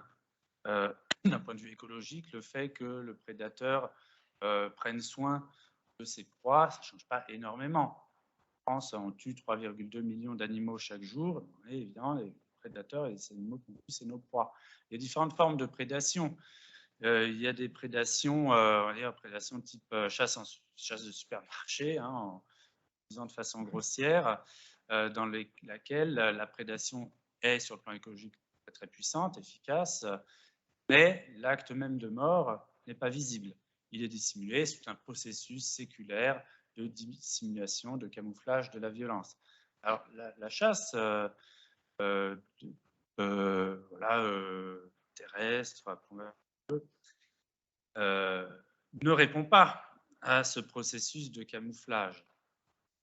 Donc elle intègre un rapport qui peut être contemplatif par moment, un rapport de loisir, un rapport d'autochtonie, un rapport politique à une pratique de prédation, de subsistance et de partage de la nourriture. Voilà. Et ça, évidemment, c'est tout à fait différent de ce rapport à la nature de type naturaliste dont les historiens comme Keith Thomas nous montrent qu'il s'est mis en place très précocement en Angleterre et souvent par opposition, par rejet pratique de la noblesse et des classes populaires de prédation. Oui. Mais moi, je n'ai pas une réponse, évidemment. Ça me paraît très convaincant le fait que, puisque on n'a pas les droits de chasser, on a appris à faire de la contemplation naturaliste. Ça me paraît très, très vraisemblable. Et après, je suis aussi, je me dis, mais tiens, finalement, ce sont des carnivores. Donc, effectivement, voilà, des carnivores qui n'assument pas leurs responsabilités d'un certain point de vue, qui n'ont pas le courage d'aborder directement le geste de la mise à mort de l'animal. Enfin, ça, je l'ai dit un peu de façon ironique, naturellement. Mais moi, lorsque je pense justement à ces scènes de retour, parce qu'effectivement, j'ai trouvé beaucoup aussi des témoignages de ce type dans les vallées vaudoises du Piémont. Ils me disaient justement, maintenant, on a honte de rentrer au village, on se fait gronder sur notre propre terre, on est les propriétaires de territoire, il y a les randonneurs qui passent et disent qu'est-ce que vous avez fait à ce pauvre animal. Donc, alors qu'autrefois, ils faisaient le tour, et pas seulement avec le renard pour se faire donner des œufs, mais aussi avec le cerf. Et je me posais la question, mais pourquoi est-ce que les gens sortent? Il y a de l'iconographie, Bruegel, il y a plein de tableaux qui rappellent cette scène du retour joyeux des chasseurs. Alors là, c'est un autre bouquin, j'en parle également. Dans le sens que après j'ai fait un petit ouvrage qui s'appelle Il faut que ça saigne, dans lequel j'explore l'hypothèse justement de la violence, tout simplement, et qui est quand même inhérente au fait synergétique. On ne peut pas l'évacuer complètement. Et de la violence qui s'exprime et qui trouve aussi une solution et là c'est quelque chose qui est absolument détesté par l'anthropologie contemporaine, c'est la théorie du bouc émissaire. Mais l'idée du gibier comme bouc émissaire me paraît quelque chose qui peut expliquer aussi cette passion, cette fureur. Et d'ailleurs, quelle est la chasse dans laquelle cette logique du bouc émissaire est la plus flagrante? C'est justement la chasse à courre. C'est un lynchage. C'est un lynchage. Alors, ce n'est pas pour critiquer. Moi, je n'ai rien. Enfin, la chasse à courre, personnellement, ça me plaît un peu moins parce que j'ai une vision hédoniste de la chasse. Donc, je pense que c'est bien de prendre cet animal qu'on a vu, qui a vécu dans ce biotope-là, qui s'est nourri de cette chose-là, et après, il est délicieux comme l'environnement dans lequel il a vécu. Donc, il y a cette idée d'une incorporation du lieu, et ça me paraît merveilleux, et c'est moi qui le prends, donc je ne peux pas. Alors que l'idée de poursuivre un animal, alors ce qui est très beau aussi dans le travail de Charles, c'est toute la partie consacrée aux chiens. Cette partie-là me paraît très intéressante avec ce cœur des chiens qui devient, là aussi je l'avais vu dans les Alpes piémontaises, moi je ne comprenais pas cette chasse populaire avec ces chiens, parce que là au Piémont c'est une chasse populaire en revanche.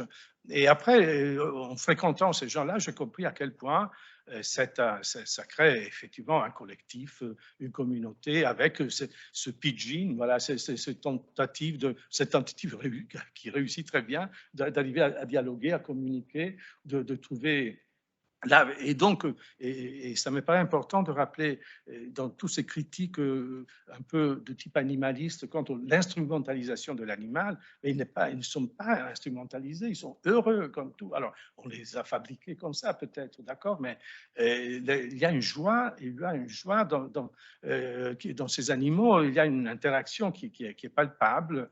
Et donc, mais je pense que derrière ça, il y a aussi la joie du fait que la violence s'est déchargée dans un lieu, et on revient au village, on est tous contents, avec quelque chose qui sera mangé, avec une promesse. Donc, voilà, mais c'était. Mais alors, pourquoi les Anglais ne le font pas? Ça, je ne saurais pas le dire. Voilà. Merci beaucoup. Ils avaient la chasse à courre au renard. Hein. Ah oui. Parce qu'ils ont perdu leur cerf. Hein. C'est pas volontaire. Donc ils se sont rabattus sur les renards. Mais c'est vrai que sur ce plaisir de la chasse qui est assez mystérieux quand on n'est pas chasseur soi-même et qu'on a envie de percer quand même quand on fait une enquête anthropologique, alors sauf à devenir soi-même chasseur, mais bon, il y a un plaisir évident dans la traque, dans l'affrontement avec l'animal, et je pense qu'on pourrait faire des parallèles avec le chien, hein, finalement. Travailler sur le chien et sa domestication et la façon dont les schémas moteurs du chien sont modifiés. Pour lui, il y a un plaisir intrinsèque du chien à la traque. L'attention, le regard. Et puis qui va mener par une succession de mécanismes à la poursuite, et puis le fait de l'attraper, et puis le secouer, et puis le tuer, et ensuite le manger. Alors selon les espèces de chiens, ça va plus ou moins long. Chez le loup, évidemment, c'est en entier. Chez certaines races de chiens, les chiens courants vont aller jusqu'au bout. Par contre, les chiens qu'on va utiliser, chiens d'arrêt, voilà, ont une partie seulement du mécanisme. Mais ce qui est la motivation derrière tout ça, c'est toujours du plaisir. plus que l'idée que le chien va trouver à manger. On n'est pas sûr qu'il se représente quand il chasse, qu'il se représente le fait qu'il va manger. C'est pas forcément par faim. Et chez les humains, on n'est pas très différent. Aussi, probablement qu'on a une forme de plaisir dans la traque, dans le fait de poursuivre, dans le fait de se cacher. On le voit chez les enfants. Par des jeux les plus universels sont des jeux autour de la traque, de cache-cache, de jouer à chat. Une forme d'excitation. Ensuite, est-ce qu'il y a un plaisir dans la mise à mort? Peut-être, en tout cas d'un point de vue évolutionnaire, ça serait compréhensible. En tout cas, les prédateurs, les animaux carnivores ont un plaisir dans le fait de la mise à mort. Chez nous est refoulé, camouflé, civilisé, etc. Et il y a probablement là une base biologique liée à l'évolution. Pas pour dire que c'est des mécanismes intrinsèques, que c'est notre nature, etc. On sait très bien que toutes ces bases innées, on peut les renverser. Par exemple, on a dès la naissance un instinct qui nous pousse à nous protéger des brûlures ou de la douleur, etc. Et vous voyez, dans toutes les religions du monde, les mortifications, le jeûne, donc il ne s'agit jamais de pulsions qui auraient une puissance mécanique. Les cultures peuvent les porter, les renforcer ou au contraire les réprimer. Ce que je voudrais ajouter aussi par rapport à finalement peut-être un point sur lequel on aurait des approches différentes avec Sergio, c'est sur cette question de la comédie de l'innocence et de l'ambiguïté. Alors puisque vous évoquez le cas sibérien, je vais rebondir dessus. Le traitement de l'ours, effectivement, et j'en cite des cas, est l'exemple le plus frappant d'un traitement qui a l'air complètement anormal, paradoxal, parce que d'un côté, quelquefois, l'ours étant mis à mort et flagellé, un viol même chez les Yakoutes, il est humilié, des fois les femmes lui piquent. Et puis ensuite, au contraire, on le met à l'honneur, on va le nourrir, lui offrir la meilleure nourriture qu'on réserve aux hôtes de marque, et puis même s'identifier à lui en mimant son comportement. Chez les Rant, donc les Osséaques, il y a tout un théâtre destiné aux ours. C'est l'art dramatique chez les chiens de l'homme. Ce sont des scénettes destinées. Donc, il y a en fait une pluralité d'attitudes totalement étrange, contradictoire, fascinante d'un point de vue des modernes. Mais au fond, pour moi, il n'y a pas quelque chose là de l'ordre de la mauvaise foi. Tout à fait cohérent avec rapport écologique à l'ours, qui est à la fois une proie et un prédateur. Il y a des gens qui se font manger par des ours. En Sibérie, ça arrive régulièrement. C'est un prédateur, effectivement, mais c'est aussi une proie. On va se nourrir.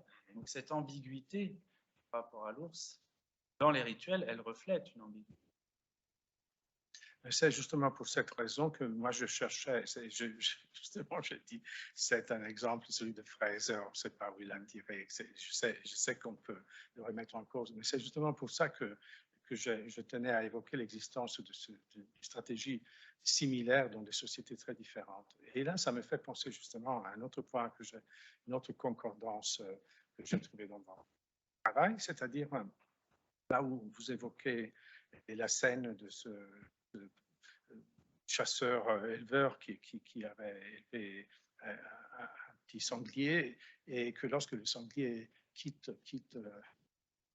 arrive à s'enfuir, il redevient chasseur et il tue le sanglier. Et je me dis, mais tiens, c'est exactement la scène qui est décrite par l'Internari pour ce qui concerne le marine d'anime, et donc horticulteur mélanésien. Et c'est les antécédents de la grande fête Gabé. Et c'est très intéressant parce que pour lui, c'est vraiment l'exemple même du drame de l'agriculteur, de l'éleveur. On allait les cochons, on leur donne un nom, ils vivent à la maison, ils sont des proches, comme l'ours chez les Aïnous, comme l'ours chez les Aïnous. Et après, à la fin, il faudra bien les tuer. Alors, qu'est-ce qu'on fait? Alors là, ce n'est pas accidentel, c'est ça la différence. On laisse ouvert l'enclos, les cochons partent, ils s'échappent dans la forêt et automatiquement, ils deviennent des sangliers, quoi. Et les hommes, pour aller les récupérer, deviennent des chasseurs. Et ça leur prend un mois de les ramener tous. Lorsqu'ils remettent dedans, dans l'enclos, ils s'habillent, comme les chasseurs, ils s'habillent aussi, parce qu'il faut ritualiser. Ils s'habillent en guerriers, et avec des massues, ils massacrent ces animaux. Pourquoi? Parce qu'ils s'étaient échappés. Parce qu'ils s'étaient échappés, c'était des traîtres. Et donc, c'est très intéressant parce que c'est une autre manière. Alors, justement, et lorsque je me suis dit, mais tiens, alors, la question que je me pose, c'est pourquoi cet excès de violence? Et ça, je le pense aussi pour les violences rurales. Et j'en parle justement dans le premier chapitre. Cet excès, pour moi, ce n'est pas une violence de type relative à l'instinct, aux pulsions. Aussi, ce n'est pas indispensable de dissocier les deux choses, mais c'est notamment un discours sur le statut.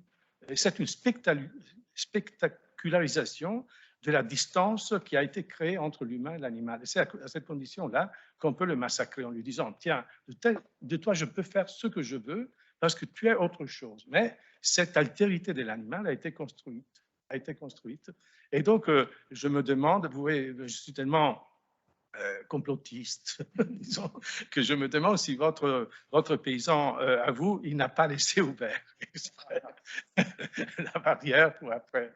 Enfin, bon, c'est une autre manière de générer les choses. C'est très possible. Il y a Peter Dwyer qui décrit ça aussi en poésie. On les lâche même dans les jardins. De son bouquin, c'est les sangliers ont mangé le jardin. Et à ce moment-là, on sort les armes, effectivement, parce que trahison absolue. Mais on est allé les mettre dans les jardins. Exprès. Ouais. C'est vrai que c'est étonnant que enfin, tous les deux, vous mentionnez comme ça des éléments. Une manipulation en fait du statut de l'animal, le passage du monde sauvage vers le monde domestique et inversement. Est-ce que j'imagine qu'il y a sans doute des questions, soit dans le public, soit en ligne.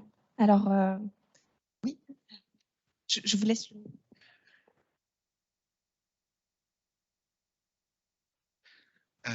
Bonjour, Jean Gardin, je suis géographe. Je travaille toujours sur la question de la mise à mort des animaux depuis quelques années. Et pour commencer par une histoire d'échec, j'ai déposé 3 années de suite un projet à l'ANR qui a été refusé. Le sujet était trop violent, visiblement. Et je voulais vous poser une question qui fait écho à mes propres recherches, puisqu'on fait des terrains au Soudan, en Inde, en France. On était venu présenter chez Sergio quelques résultats. Donc, nous, on travaille sur la mise à mort. Et on se rend compte que c'est difficile, finalement, enfin, je trouve, de travailler, de prendre cette question de la mise à mort comme objet d'étude, sans en fait que ça dérive immédiatement, soit dans l'analyse, soit dans les discours des personnes avec qui on discute, sur un discours sur la violence et un discours sur la souffrance. Et notamment, enfin, il me semble que le livre de Charles Stepanov, ce qui s'appelle L'animal et la mort, en fait, dans toute son introduction et sa conclusion, place la problématique autour de la gestion de la violence. Voilà. Donc, c'est pas la mort, en fait, c'est la violence qui est analysée par l'anthropologue et qui est décrite par les intervenants, chasseurs ou anti-chasse, etc., etc. De la même manière que les animalistes parleront de la souffrance d'une certaine manière des animaux, de la même manière que les chasseurs parleront de la souffrance des animaux d'une autre façon. Et nous, dans nos enquêtes, on a travaillé en école vétérinaire, notamment à Maison-Alfort, et à l'école vétérinaire de Pondichéry, en Inde. Et on s'est rendu compte que là aussi, c'était très difficile. Quand on parlait à un vétérinaire français de la question de la mise à mort, donc concrètement chez lui, c'est des euthanasies, c'est de l'expérimentation animale, en fait, il nous répond souffrance et bien-être. Il ne nous parle jamais, en fait, de la mort en elle-même. Donc voilà, je trouve qu'il y a une difficulté qui est là, et sur laquelle on a vu un contre-exemple qui était assez sidérant, on ne s'y attendait pas, mais quand on allait à l'école vétérinaire de Pondichéry, du coup, un peu échaudé par nos enquêtes à Maison-Alfort, on leur a demandé de parler de bien-être animal et de souffrance animale. Ils nous ont répondu, mais quoi, vous parlez d'euthanasie? C'est horrible, on ne tue pas les animaux. Alors là, tout d'un coup, là, on avait des gens qui voulaient nous parler de la mort. Voilà. Et que la question de la souffrance et la question de la violence était tout à fait subsidiaire et qu'il fallait parler de la question de la mort. Alors bien évidemment, c'est un contexte indien. Je ne reviens pas sur le système des castes, sur les systèmes professionnels tels qu'ils se goupillent avec les systèmes de castes et les systèmes d'incorporation, système de castes. Donc, on pourrait dire plein de choses sur le contexte indien, c'est pas le sujet, mais en tout cas, enfin, voilà, j'avais juste un seul exemple ici pour dire que là, on peut parler de la mort. Voilà. Et donc, je ne sais pas ce que vous en pensez. Est-ce qu'on peut dissocier cette question de la mort ou de la mise à mort des questions de violence et de souffrance?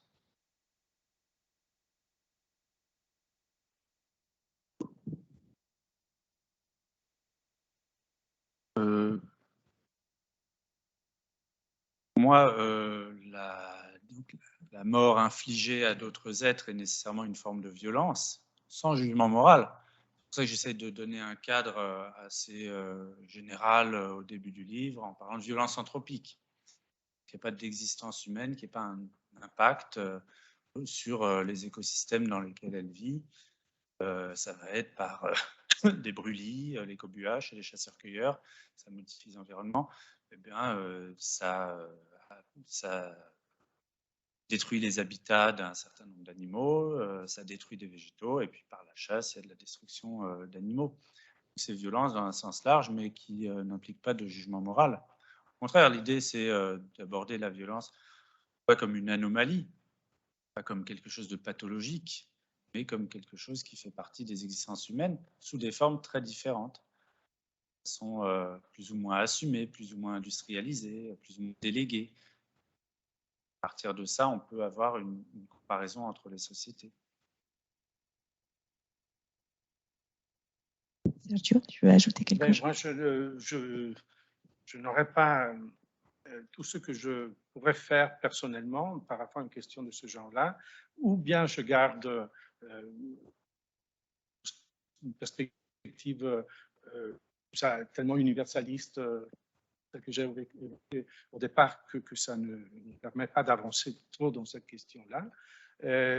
Soit j'aurais tendance à inverser ma position habituelle dans ce cadre-là et de dire que ce que je chercherais à faire, ce serait juste de voir comment les acteurs se représentent la chose. Donc, je pense que je chercherais à voir comment ces concepts sont mobilisés dans les différents groupes humains qui sont investis dans la recherche.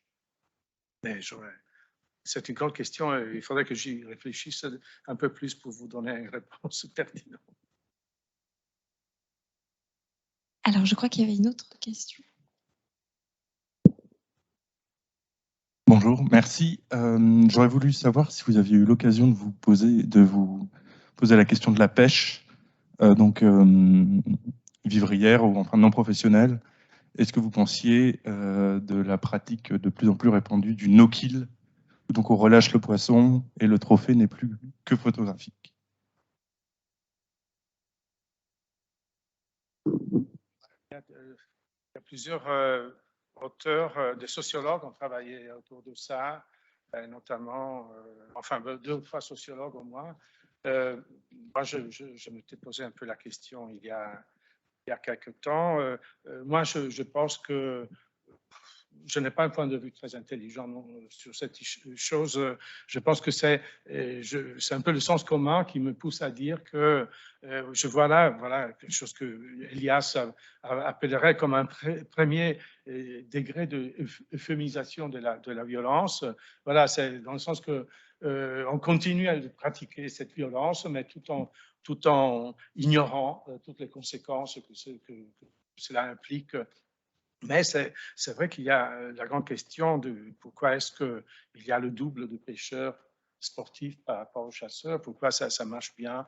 Et après, la réponse, c'est parce que les poissons ne crient pas, parce que oui, parce que ils sont inexpressifs, parce qu'il y a moins de... Parce que c'est vrai que par rapport à la question que Vanessa posait tout à l'heure, c'est vrai qu'il y a aussi quelque chose de déterminant dans la morphologie de la victime.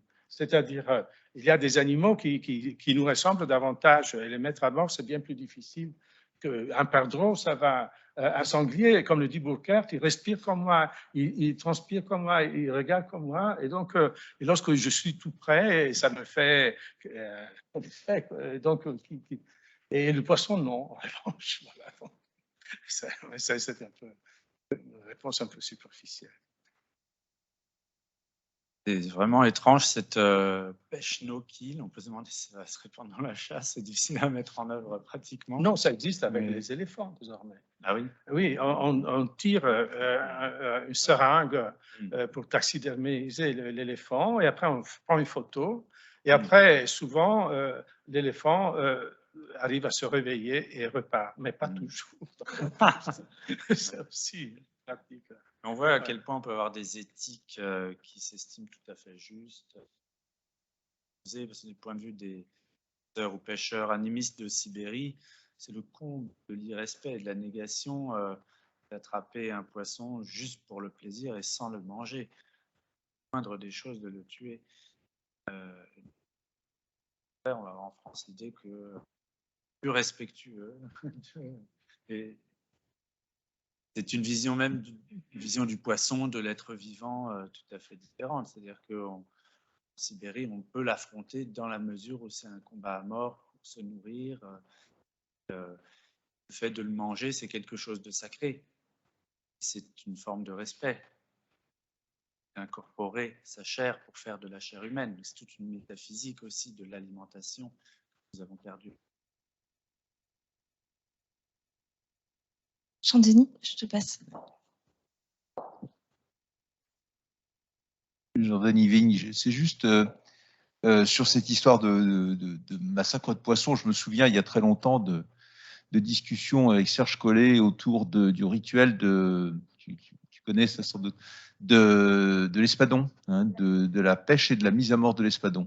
Et en fait, les discussions avaient porté sur cette ressemblance, cette proximité avec l'homme, évidemment, mais à travers le sang rouge. Puisqu'en fait, les poissons à sang rouge, thon, espadon, etc., bénéficient, si on peut dire, d'un rituel de mise à mort qui est extrêmement exacerbé par rapport aux poissons dont le sang n'est pas rouge ou n'apparaît pas comme étant suffisamment massivement rouge. Et donc ça c'est quelque chose, je pense, qui peut peut-être entrer dans le débat, en tout cas, de ce rituel de mise à mort. Alors, si je peux en profiter, puisque j'ai pris le micro sur cette affaire-là, pour dire une ou deux petites choses, bon, et puis poser une question. Il y a dans cette mise à mort, vous l'avez évoqué brièvement, mais il y a quand même un très fort rapprochement entre la mise à mort de l'animal domestique, et en particulier du cochon, vous l'avez bien dit, hein, dans cette espèce de rituel de la condamnation de l'animal, hein, on lui fait faire une faute, ou bien chez Claudine Fabre, on le rejette de la maison, etc. Dans ce rituel de mise à mort, on retrouve quand même quelque chose d'assez proche de la mise à mort de la chasse. Je ne suis pas persuadé qu'il y ait une rupture, du moins un certain contact entre le sauvage et le domestique dans nos sociétés occidentales, qui est une rupture aussi forte que ce qui a été dit. Hein. Moi, je le vis parce que je tue le cochon et je l'ai tué, y compris à la main en Corse, en lui perçant le cœur. Hein. J'ai expérimenté ce genre de choses. Et il y a des choses que vous avez dites qui se retrouvent de manière très, très frappante. Ne serait-ce que le dernier cochon que j'ai tué avec mon voisin, quand on l'a ramené dans la voiture, il a caché la carcasse. Mais j'ai dit, pourquoi tu le caches? Il ne peut pas montrer ça. Donc, alors c'est une anecdote, hein, ça n'a pas de valeur anthropologique, mais je retrouve assez souvent ce genre de relation. Et alors la question que je voulais poser, et qui revient aussi à d'autres questions, je me demandais si finalement il n'y avait pas dans la pratique essentiellement britannique, enfin qui est quand même très développée en France aussi, de l'observation de la faune sauvage, quelque chose qui était une espèce de prise de possession symbolique de l'animal. Il y a une traque, il y a un plaisir de la traque. Il y a, de même qu'il y a un tableau de chasse, il y a une liste des coches. Nous avons ici au muséum le plus grand, le meilleur cocheur de France.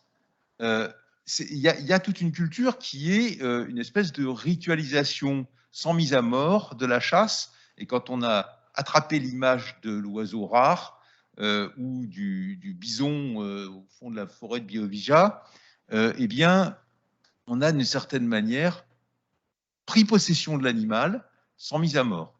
Peut-être qu'il y a quelque chose aussi à regarder de ce côté-là. Enfin, en tout cas, c'est une question, je suppose, qui est...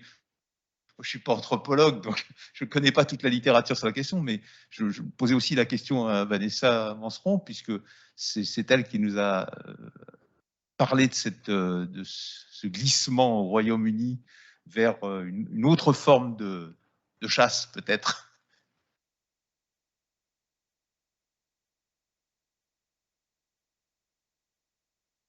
Sur le dernier point, oui, tout à fait.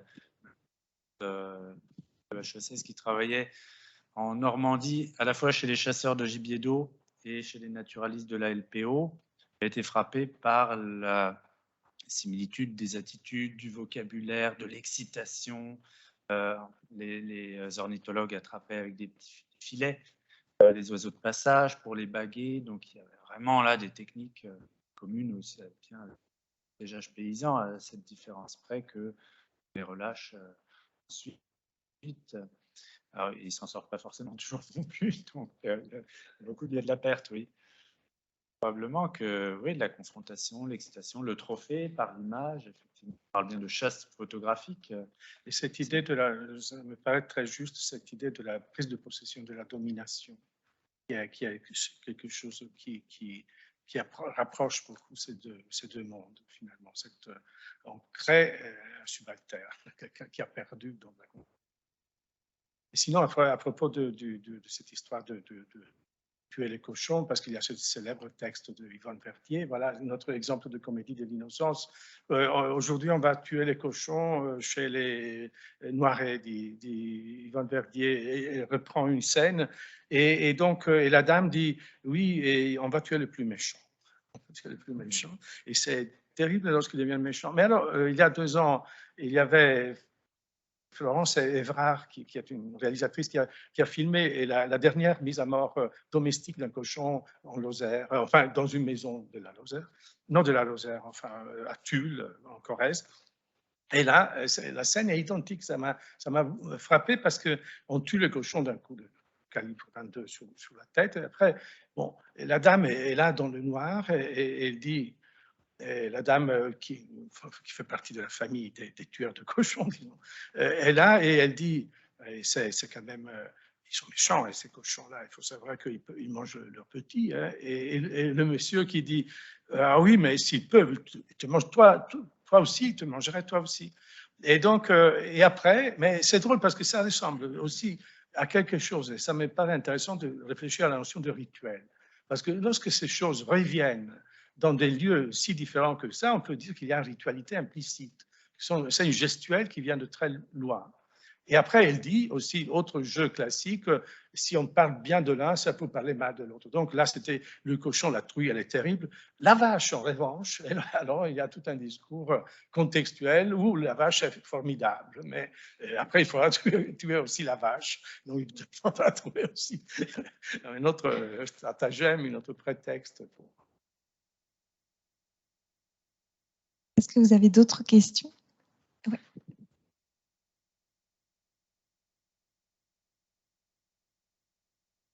Bonjour, Sarah Benabou, je suis anthropologue ici. Je suis anthropologue ici au Muséum.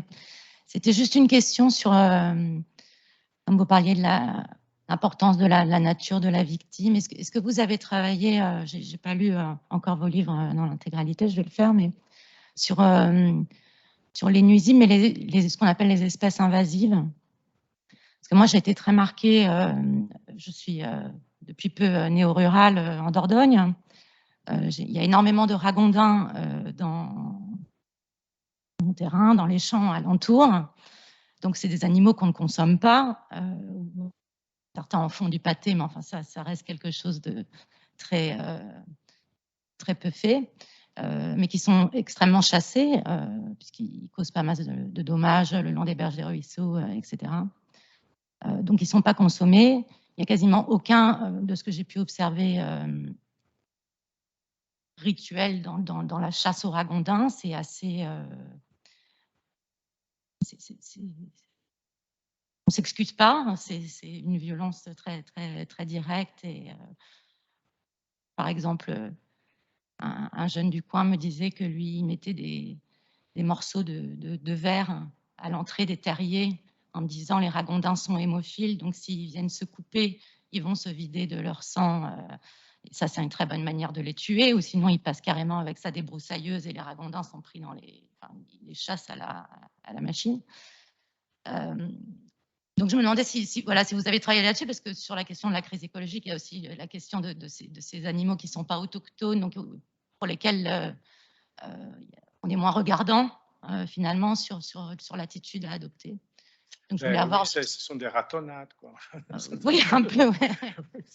Non, mais là, j'ai travaillé sur les invasions biologiques, justement. Là, nous allons aussi publier quelque chose prochainement autour de cette grande problématique.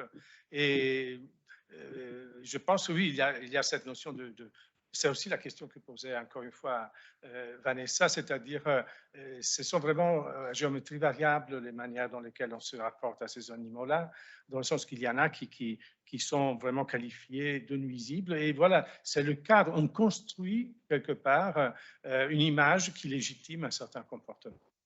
Et donc, voilà, par exemple, il y a des animaux ou des espèces invasives qui sont absolument innocentes, mais en raison de leur morphologie, elles font l'objet d'interventions chimiques terribles parce qu'il y a une dimension punitive, alors que d'autres qui ont une belle mine, je ne sais pas, comme la colère, au départ la colère, mais après, je ne sais pas, l'herbe de la pampa, elles sont jolies et donc on les épargne. Donc, il y a aussi des attitudes, effectivement, d'ordre sentimental et psychologique, la manière de penser le rapport à ces entités menaçantes. Et puis, il y a un fondement juridique aussi intéressant à voir entre la destruction et la chasse. Genre, c'est fondamentalement différent sur le plan éthique également. On l'a vu dans le cas de la peste porcine africaine en Belgique, l'étude d'une anthropologue belge, Pauline Aymon, qui a suivi la réaction du gouvernement. On a trouvé des sangliers porteurs de cette peste africaine qui donc menaçaient l'ensemble de la production de porc en Belgique, parce qu'un pays infecté ne peut plus exporter de porc, surtout pour l'exportation. Donc il y a eu toute une zone qui a été délimitée dans laquelle a été ordonnée la destruction totale des sangliers. Et les chasseurs ont été mobilisés par les pouvoirs publics. Ceux qui ont accepté de jouer le jeu, aujourd'hui, ne sont plus reçus. Les sociétés de chasse, ils sont considérés comme des traîtres de s'être prêtés à ce jeu où il s'agissait de piéger les sangliers dans les grands enclos, en fait, et de les détruire sans leur laisser aucune chance. Alors, pour les chasseurs, la chasse et l'extermination atroce, c'est l'inverse de ce que veulent faire, parce que, au contraire, ce qu'ils veulent, c'est qu'il y ait beaucoup de sangliers nombreux. Ils soignent, ils veillent à ce qu'ils aient du vert, à ce qu'ils aient etc. Pareil pour le loup. Les défenseurs du loup, au XIXe siècle, c'était les veneurs de loups qui allaient récupérer des petits loups, relâchés là où il y en avait eu. C'est une attitude de chasse qui implique la conservation du gibier chassé par une relation et de protection, alors que la destruction entreprise par l'État, elle a pour but l'extermination, et elle n'est pas dans le cadre de la juridiction de la chasse. En France, il y a la loi de 1790 qui donne à chacun de nous le droit de nous défendre contre les bêtes fauves. Encore le terme, c'est encore valable. On a retiré le sanglier en 1968 pour favoriser la prolifération des sangliers, choix à l'époque des pouvoirs publics, mais il reste n'importe quel agresseur, le rat, a le droit de l'exterminer sans passer le permis de chasse.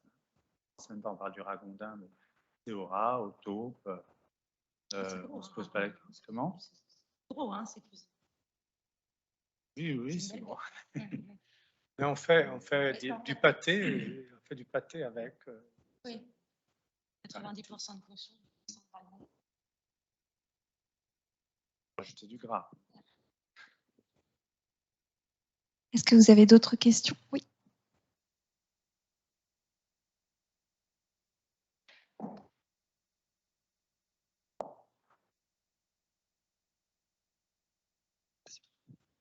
Merci beaucoup pour votre conférence. Vous avez parlé des classes sociales des chasseurs et vous avez aussi parlé du lien avec l'animal. Et j'aimerais juste vous partager un questionnement que j'avais eu.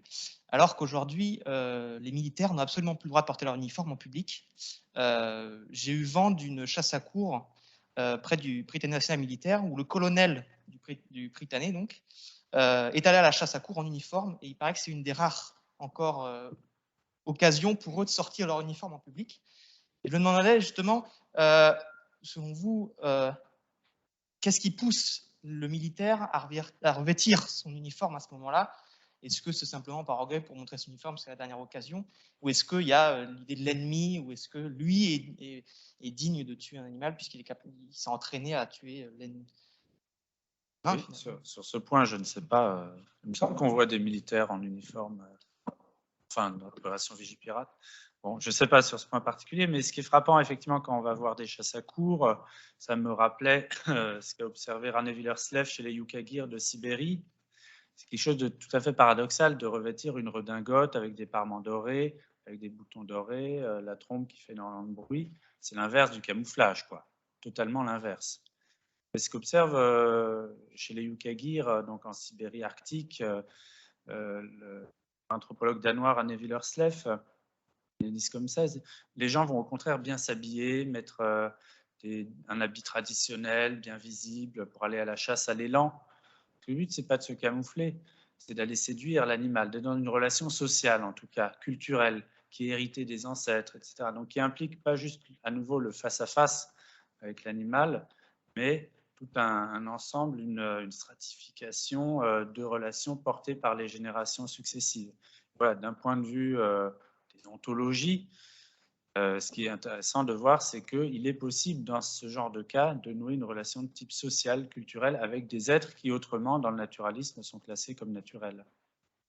C'est aussi ce qui fait, je pense, que c'est en partie choquant et surprenant, alors que notre rapport à la forêt domaniale, aujourd'hui, et autres, c'est d'aller avec un regard plutôt naturaliste, regarder les écureuils, le pic noir,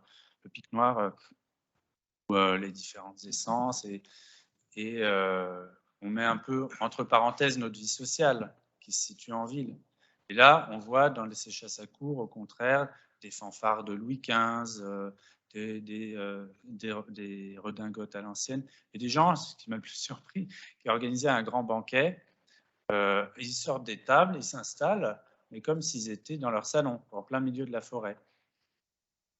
Et là, c'est quelque chose de troublant. On se dit que là, il y a une frontière qui leur a échappé. Il y a un passage qui leur a échappé et qui fait que d'un point de vue moderne, où on sépare la nature et la culture, il y a quelque chose d'irritant, choquant. C'est drôle parce que ça rappelle ce tableau qui concerne la chasse sauvage, non, qui est de Botticelli. C'est un tableau où il y a cette scène de chasse où il y a une femme qui est poursuivie et percée par la lance d'un chevalier. Et c'est cette femme nue qui court, et c'est une représentation probablement du mythe de la chasse sauvage. Et c'est un très, très beau tableau, extrêmement impressionnant. Mais je ne vais pas raconter l'histoire parce qu'elle est très longue, mais il y a un banquet. Et c'est dans ce banquet, dans la Pinède de Ravenne, qu'on assiste à cette scène. Et c'est paradoxal. C'est un peu une histoire à la Fitzcarraldo, avec le maximum de civilisation au cœur de la forêt. Mais à propos de cette histoire, oui, d'être habillé, je me posais ce matin, je me disais, mais tiens, là, les choses sont en train de changer parce que les chasseurs maintenant sont obligés d'être jaunes ou rouges ou oranges. Et donc, c'est un peu, oui, bah, c'est pas mimétique, etc. Et après, je me suis dit, mais non, mais ce n'est pas grave. L'important, soit qu'ils soient, pour exercer leur fonction sacerdotale, il faut qu'ils soient habillés d'une façon différente. Donc, et c'est dans le cadre où ils sont habillés différemment qu'ils ont le droit de tuer. On ne peut pas tuer avec un imperméable, sortir et tuer, même avec son calibre 12. Il faut être habillé d'une certaine manière. Et donc, je pense que cet accoutrement-là est la condition même du droit de mettre à mort quelque part. Enfin bon, et donc que ce soit mimétique ou que ce soit, l'important c'est de se distinguer par rapport à celui qui n'est pas là pour faire la chasse. Et donc ça contribue à cette, et donc c'est pour ça que je vois dans cette rithomanie des chercheurs contemporains qui s'inventent des messes de centubaires sans arrêt, même dans le sud de l'Italie, c'est paradoxal. Ils s'habillent à la tyrolienne, ils proposent, ils font le rituel de la dernière bouchée, mais ça ne va pas, quoi. Ça n'existait absolument pas. D'ailleurs, je me souviens, j'ai posé la question à des chasseurs piémontais, justement, et ils me disaient, j'avais lu le bouquin de Bertrand Rael qui adore raconter ces histoires et je dis, mais vous savez, là, les Autrichiens, les Allemands, ils ont l'habitude de puiser la branche, une petite branche de sapin dans la blessure, après dans le... Et mon informateur, qui est un type évidemment latin, méditerranéen, weltanschauung de ce type, il me dit, ah oui, non, mais nous, déjà on le tue. Après, nous soumettre aussi à cette mascarade me paraît absolument inacceptable.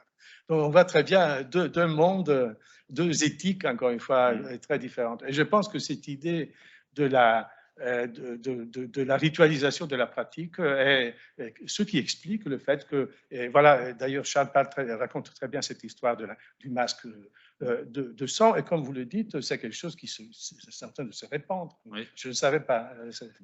Et donc, on a besoin maintenant de retrouver quand même un arrière-plan mythique, archétypal, avec la tradition. Nous sommes des druides, quoi.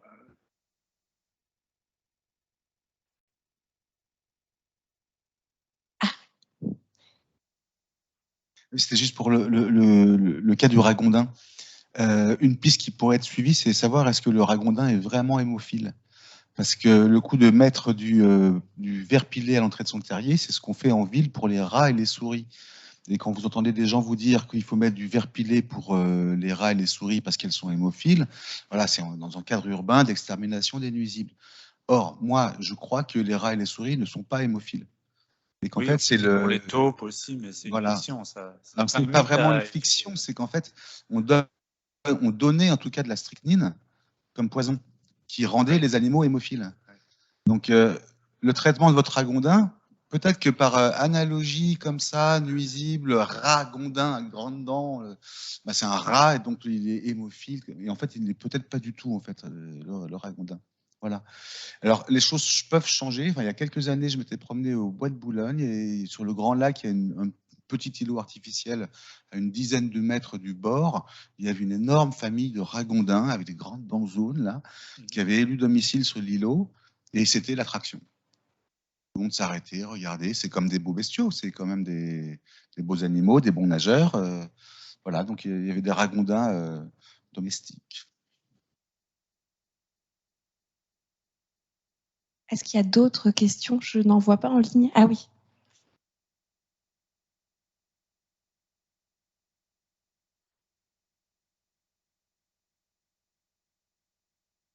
Bonjour, merci beaucoup pour votre présentation.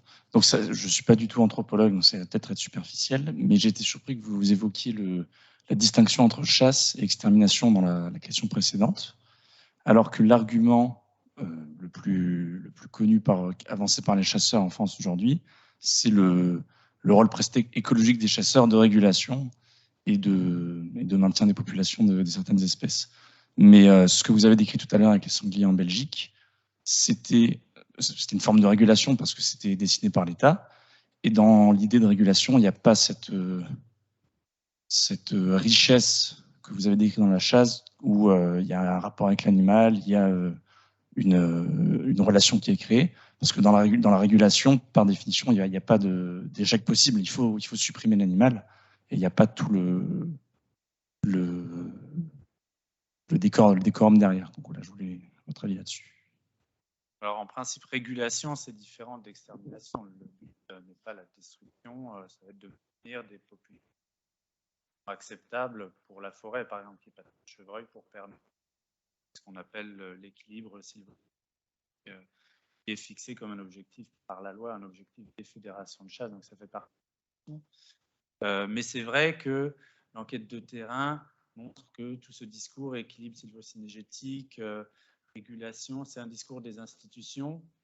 Ça a été inscrit dans la loi, mais ça n'explique pas du tout les motivations des chasseurs. Ils ne vont pas dire on va aller réguler. On n'en parle pas, non, ça n'a pas de sens. Et cas belge était vraiment instructif parce que à la suite de cette crise, les chasseurs ont été mobilisés dans un rôle de service public. Là, ils avaient vraiment effectivement. Pour une fois, ils pouvaient montrer qu'ils étaient nécessaires à la régulation de la faune sauvage, qu'ils avaient un rôle indispensable, mais sur une action que eux-mêmes, à la base, sur le terrain, sont ignobles. Et les personnes qui s'y sont prêtées sont rejetées désormais des associations, des sociétés de chasse. Ça a été efficace au niveau médiatique, politique. L'opinion publique a regardé d'un meilleur œil les chasseurs en Belgique, à tel point que le nombre de chasseurs augmente en Belgique. Ils sont peu nombreux, mais c'est passé de 15 000 à 18 000. Alors qu'en France, ça diminue, c'est vrai, ils ont perdu 40 ans. On voit que l'argument de la régulation et du service public a été utile au niveau dans la revalorisation de ce groupe, alors que pour les chasseurs eux-mêmes, dans la base, ça ne correspond pas du tout à leur éthique. C'est tout à fait paradoxal, effectivement.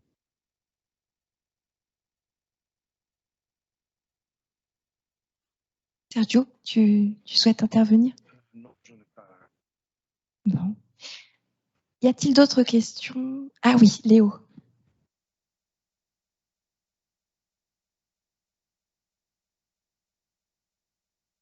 Bonjour.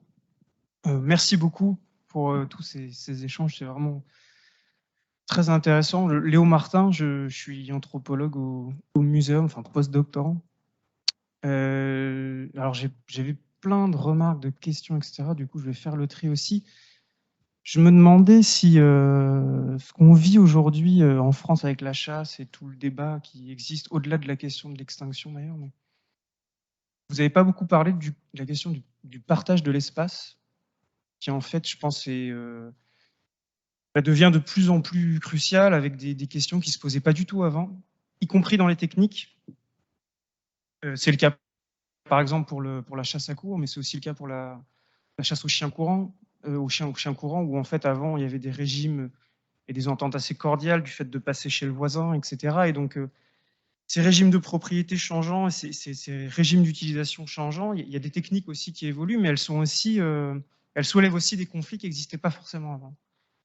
Et je pense que ça, dans le débat sur la chasse en France ou même en Europe en général, c'est un point intéressant. Je ne sais pas si vous avez évoqué ça dans vos travaux.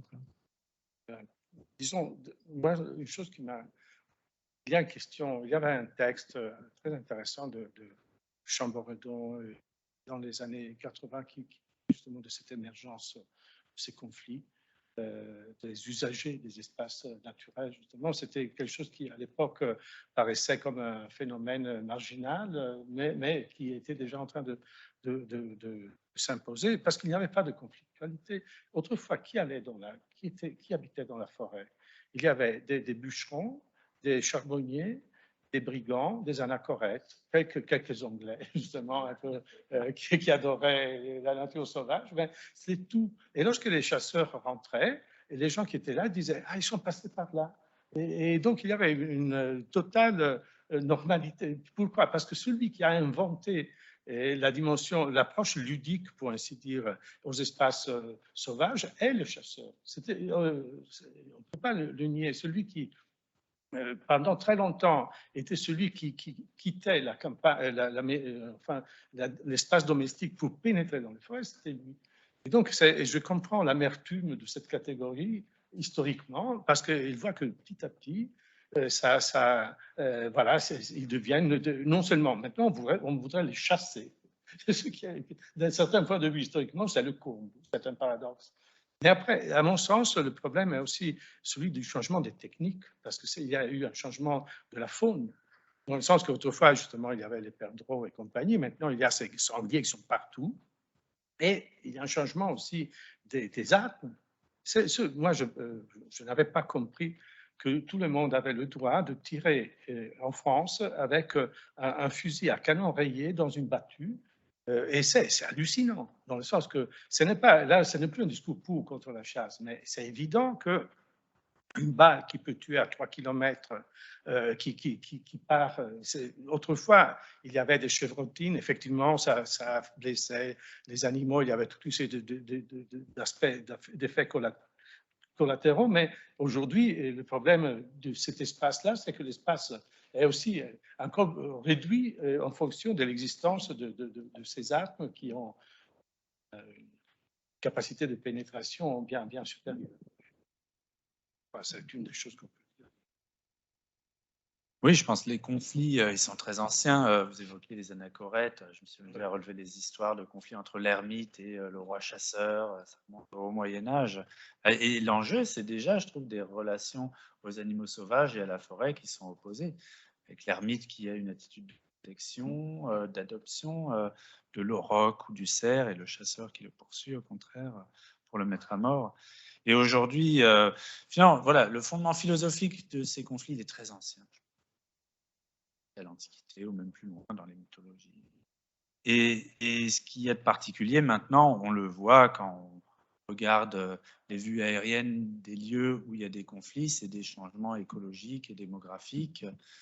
J'étais dans une mairie à Laillé, en Ille-et-Vilaine, où il y a eu un accident mortel. La maire m'avait fait une réunion publique. Vous avez entendu parler, un monsieur malheureusement tué sur la 4 voies entre Rennes et Nantes lors d'une battue de sanglier. La mairie a organisé une réunion publique de discussion, il y a différentes parties prenantes. La chasse communale est basée sur la mise en commun des terres. D'un autre côté, les grandes chasses privées, qui sont des propriétaires forestiers, qui ont une vision inverse de la propriété privée. Les agriculteurs qui passent le permis maintenant uniquement pour se défendre contre les sangliers. Et puis les vététistes, et puis les habitants des lotissements.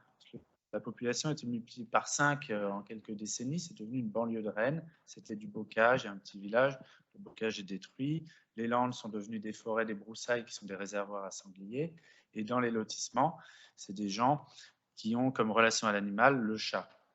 C'est anecdotique comme ça, mais pour la mère, la mort de l'automobiliste, ça avait été moins finalement traumatisant que la mort quelques mois avant de 2 chats qui avaient entraîné une explosion de controverses sur les réseaux sociaux. Les médias officiels n'en ont pas tellement parlé, mais elle a reçu des centaines de messages d'insultes, elle-même agricultrice, et elle était soupçonnée de trop défendre les chasseurs et pas assez montrer d'empathie envers les chats. Il y a une vidéo où les propriétaires des chats ont filmé les funérailles qu'ils faisaient aux chats, et vous imaginez que c'était ensuite sur les réseaux sociaux. Donc ce qu'on voit là, c'est des conflits entre des groupes sociaux qui ont des rapports, des visions de ce que c'est que la nature et l'animal différents. Je t'ai reçu il y a 2 semaines à l'Assemblée nationale par les députés qui s'inquiètent de ça. Le député de Bretagne nous disait on attend 400 000 nouveaux arrivants qui vont s'installer en Bretagne, qui viennent de la région parisienne, qui ne savent pas du tout ce que c'est que nos usages, le bocage, la chasse, les vaches, etc. Et on sait que les conflits vont se démultiplier. Et je pense qu'il y a besoin d'études anthropologiques, de sciences sociales. En tout cas, il y a vraiment à faire là. Cette première réponse, c'est finalement la cristallisation des questions autour de la mort. Est-ce que ce n'est pas un prétexte pour soulever en fait des conflits d'usage plus contemporains autour d'activités dans la nature qui... L'occasion d'en parler, de les faire exploser, de les mettre au grand jour. Oui, bien sûr. Mais ça prend un peu le... Voilà. Je crois qu'on va peut-être s'arrêter là. Merci en tout cas infiniment à Charles Eterdio pour cette belle discussion.